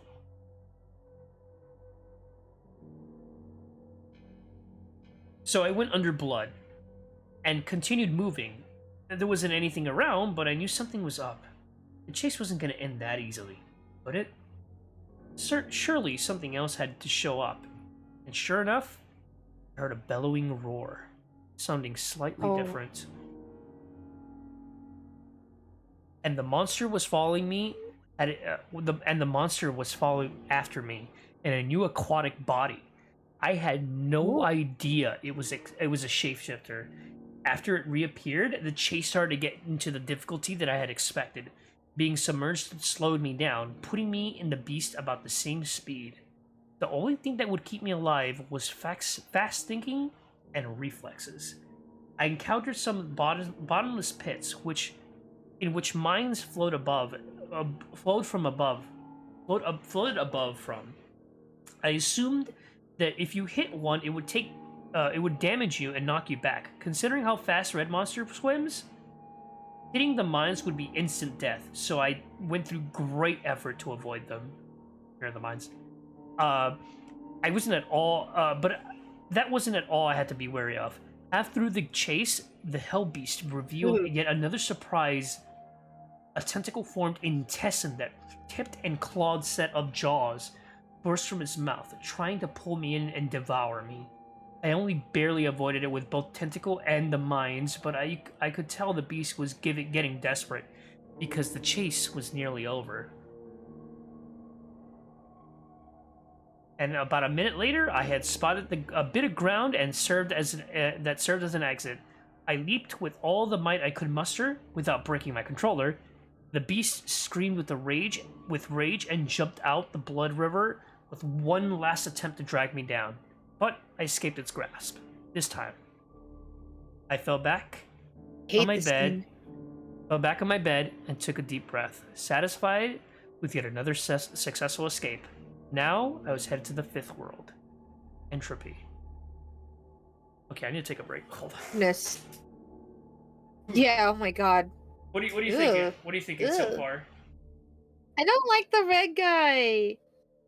No one likes red. No. I don't no know, one like likes...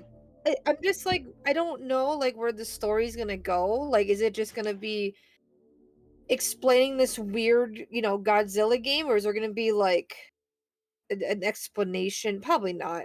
I don't know. They're I don't know what's up with the red guy. Yeah, you want to know what's up with them? I do want to know what's up with the red guy. He's scary. I don't like him. Yeah, I'm getting a little. My voice is kind of not. It's not that I'm getting tired. It's just like. How many chapters is this? 8. It's 8 chapters. Oh god, you're not reading this whole thing tonight. I think would be a good stopping point because this is halfway through.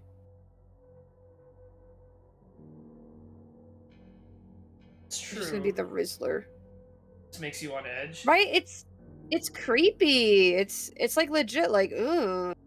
It's a good story. It's a really good story. We're in chapter 4. We're going on chapter 5. Like, it's good, and the editing is good.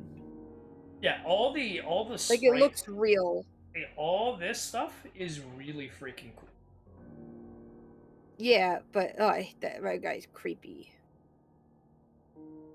I don't like the weird skull thing either. That was really big. Like, this is Which one? Creepy.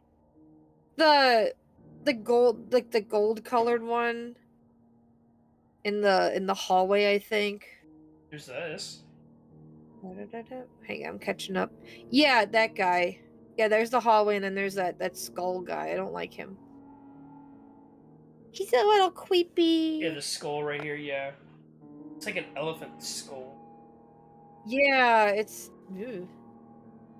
weird. Technically, we are at the half.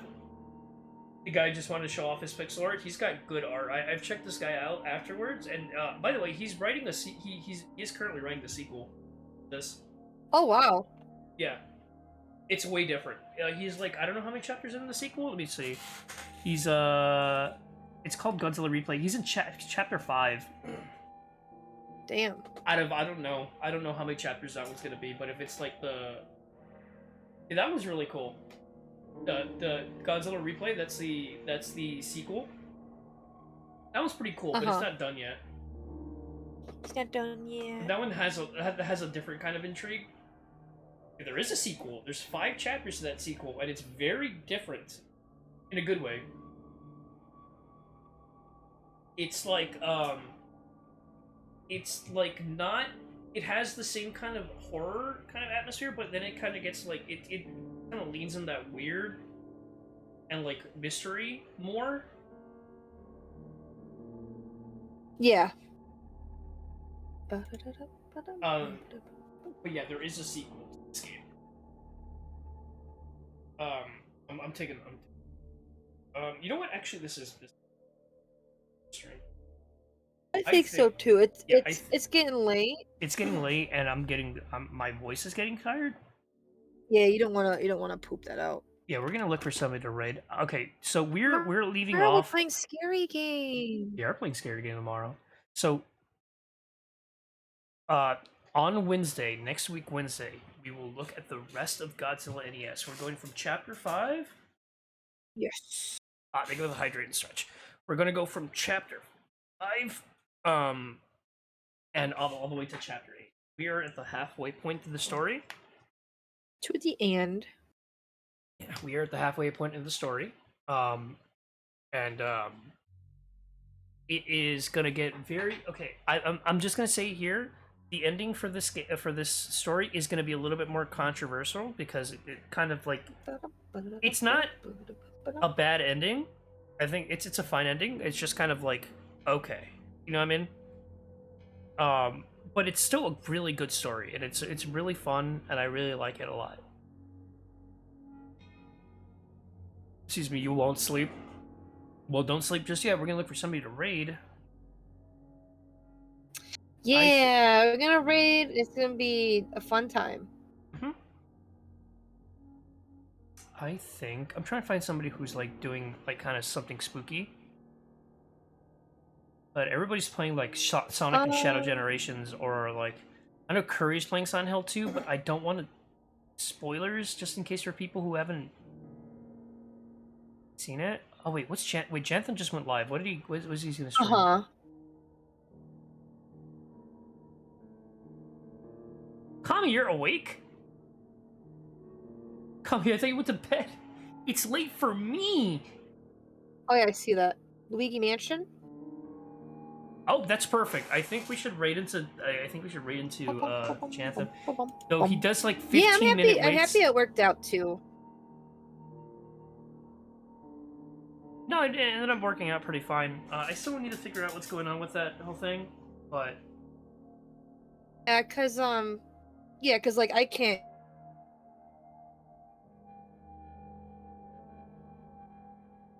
Sen can't not be taking 67%. Ew. I don't. No, I don't understand why it's so much percentage of that. Look in your computer. I can't hear you. That's okay. You're here now. Okay. But yeah, we're gonna be. I guess we're just gonna raid Janthan, but Janthan doesn't start until like 15 minutes. That's the problem. He has like long wait times for streams. Yeah. If I don't want to read anymore though, that's the thing. I know want to. It kind of stinks when you have to wait a while for. I get like waiting like 5 minutes or something for like ads, but 15 minutes is quite like a little much. No, you don't have to. You're pooped out. No, I am pooped out. You're pooped out. I am tired. Okay, I think we're just gonna. He's playing the perfect game too. Luggy's Mansion. Okay, how about this? While we wait, how about we look at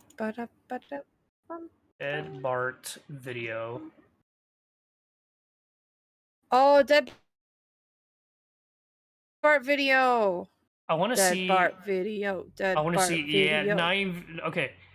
We're gonna look at Dead Bart. Ooh. What is this? This is shared 7 it seconds. in Discord. Can I read it? Wait. Oh, Sen, can you read a story? You can read a story for me. No, I'm pooped out. I just want to. Toby Fox just posted this. Oh, what did he post? He says, "I'm very eager to show you what we've made." He posted this 13 minutes ago. I'm very eager to show you what we made since 6 years ago. Chapter 3 and 4 will 100% come out in 2025. The specific time is still relying on localization and council porting. Please hear me clawing at the door, trying to escape the shallow coffin I have been buried in. And there's also some really cute art, and I'll send you the link. It's a really cute art, and then and then the that information under it. Oh, okay, I see it. I'm There's not gonna something put it up because scary. it's gonna have my Twitter on it. Oh. But I do see the Happy Halloween Well, thing. Xander, do you follow Skibbity? It starts with you. Skibbity Xander. I don't know. Have you investigated? Is it detailed enough? Can it be improved? Remember that, Sandra. I don't know. Just So I was kind of right when it came to the Hello, predicting. Creeper. It was kind of right Tomorrow with we're gonna predicting. be playing Platform 8. Oh, I think Sen is catching up. Are you I there? think Sen is catching up. That's what I just heard. Oh, you see I'm it, look here. at it. Okay. I was kind of right I can with. hear myself.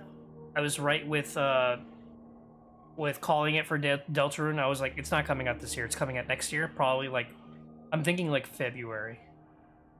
Uh-huh. I think it's gonna come out in February. Is Inscription a roguelike? Card game? I think it's a card game. I don't know. You think? I can't do cards. No, I don't think I can play card games. Isn't that like what's that other game that Vinny's streamed before? That's like a card game. World of Horror. Oh no. Vinny streamed like it's like a roguelike. Altaro? No, not that one. It's older than that. Oh, I don't know then. There's like a card game that Vinny has streamed. That's like a roguelike. No, it's not Balatro because it's older than that by like a good number of years. Because Balatro just came out, right? Recent. Huh? Huh? I said it's recent. Yeah, Balatro just came out. So like yeah, it came out recently. That's what I mean. Like the one that I'm thinking about, Vinny has is it Darkest Dungeon? I think I might be thinking about I've heard of that one. I think it might be Darkest Dungeon. Because that one's card, right? I don't know. It's just a deck building game. Because I know Vinny has played Dark. I don't know if I care much for it. No. I'm just saying that the one that I remember Vinny playing is Darkest Dungeon. For those who haven't played Inscription, I highly recommend it. Excuse me. Okay. It's sale on $8 on eShop.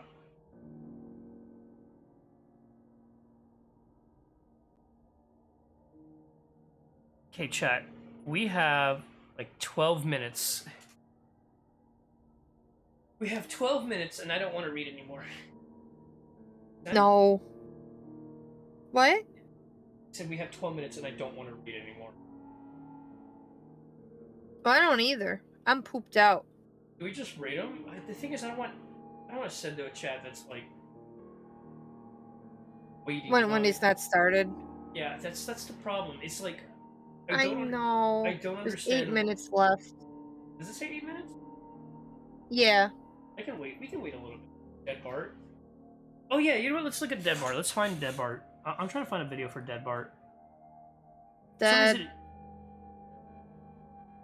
So we're Dead Bart remake. Chat, how about we look at various Dead Bart remake episodes? Bart. Okay, let's look over here. Okay, let's let me extend it a little bit.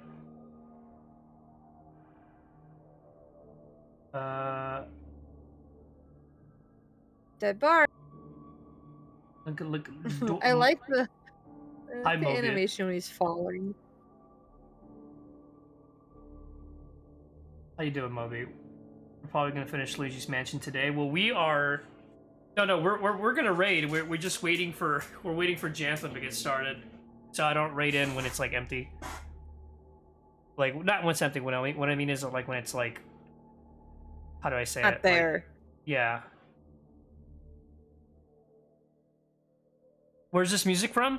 This music is from Kevin McLeod or McLeod or whatever the name is.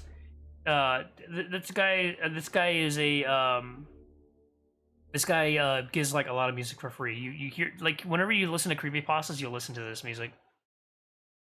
Yeah, we're gonna watch some Dead Bart. Yeah, what is this? Oh, the nice crust. Look at this crust. The Simpsons episode, I can't even see what's happening.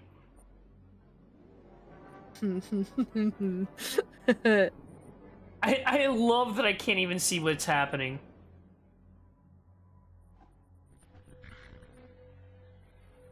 He's just grabbing...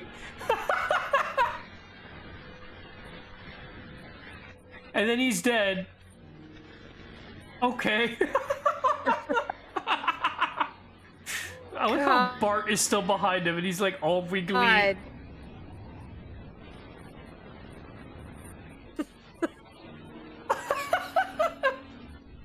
Ooh.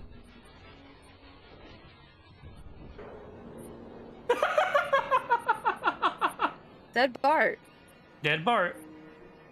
Are you guys scared of Dead Bart?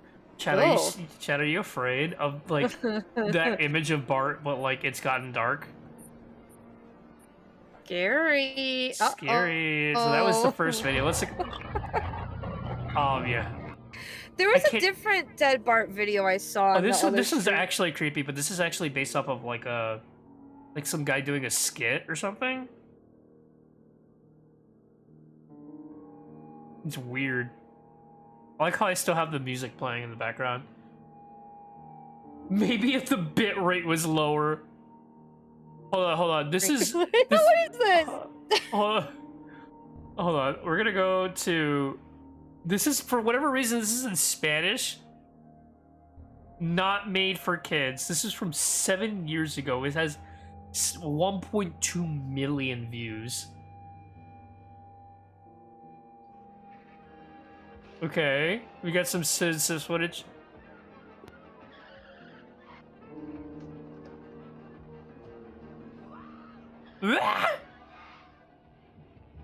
Okay, it's the same image. It's the same one.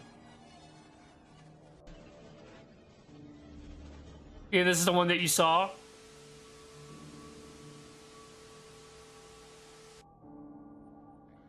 It's moving. It's like a YouTube poop.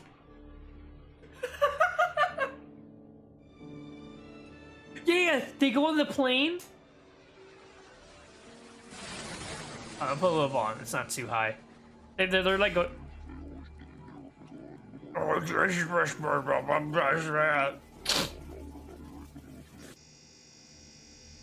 And then okay, epilepsy warning. Okay.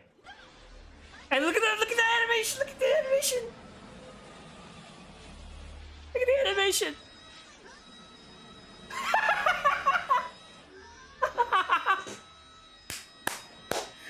YouTube poop!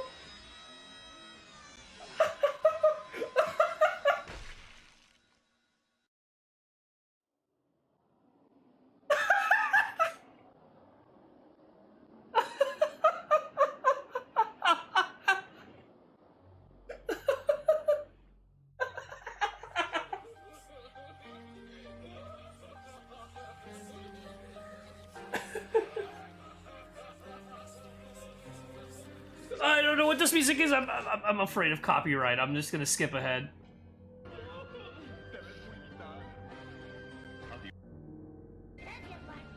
Okay, I'm just gonna pause the music. Bart, look at him. He is dead. Look at this Bart. Bart is dead. The funny thing about that creepypasta, if I remember correctly, they're supposed to have like the graves of people who are like actual like people who are gonna die. It's like, oh, it's creepy, and then there was a name of famous actors and stuff like that. And now they're like disheveled. For some reason, Springfield is just dead. Very sad. Can we get 07s in chat for Dead Bart? Look how wide they are. Springfield Cemetery.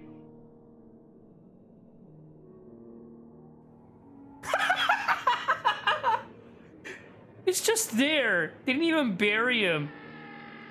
Ah! She's just crying.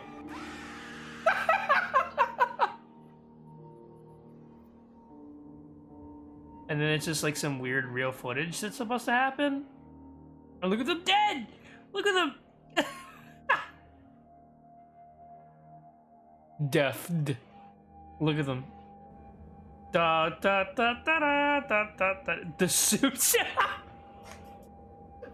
Hold on. Is there one last jump scare? Is there one last jump scare? Come on, give it to me. Give it to me. No, no last jump scare. Okay. I think this is the same thing. I think this is the same thing where he just falls and dies. Ah! Happy Halloween, everyone! Look at that doll.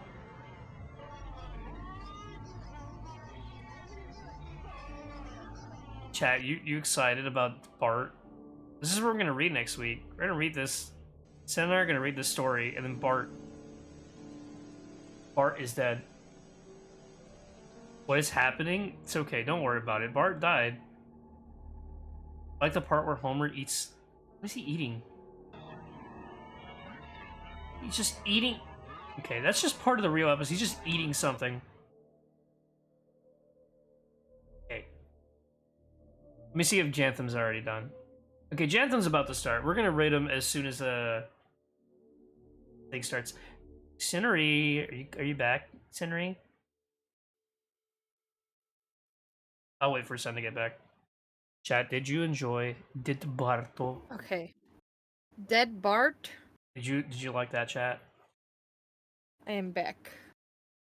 I think. Yeah, you're back. I loved the Dead Bart. You love the Dead It was Bart? amazing. What Made me should our cry. raid message be, by the way, chat? What should our raid message be? I don't know. This is a fun segment, you guys. Yeah. we I love my favorite. read a lot earlier. We did a lot. Oh my god, yeah, we did. We were Sonic.exe was a good starting I point. can't- Oh my god. You know what's so funny? Because I read so much more of Godzilla NES, and I didn't feel like my brain was gonna explode. Only towards the end, because I was already tired.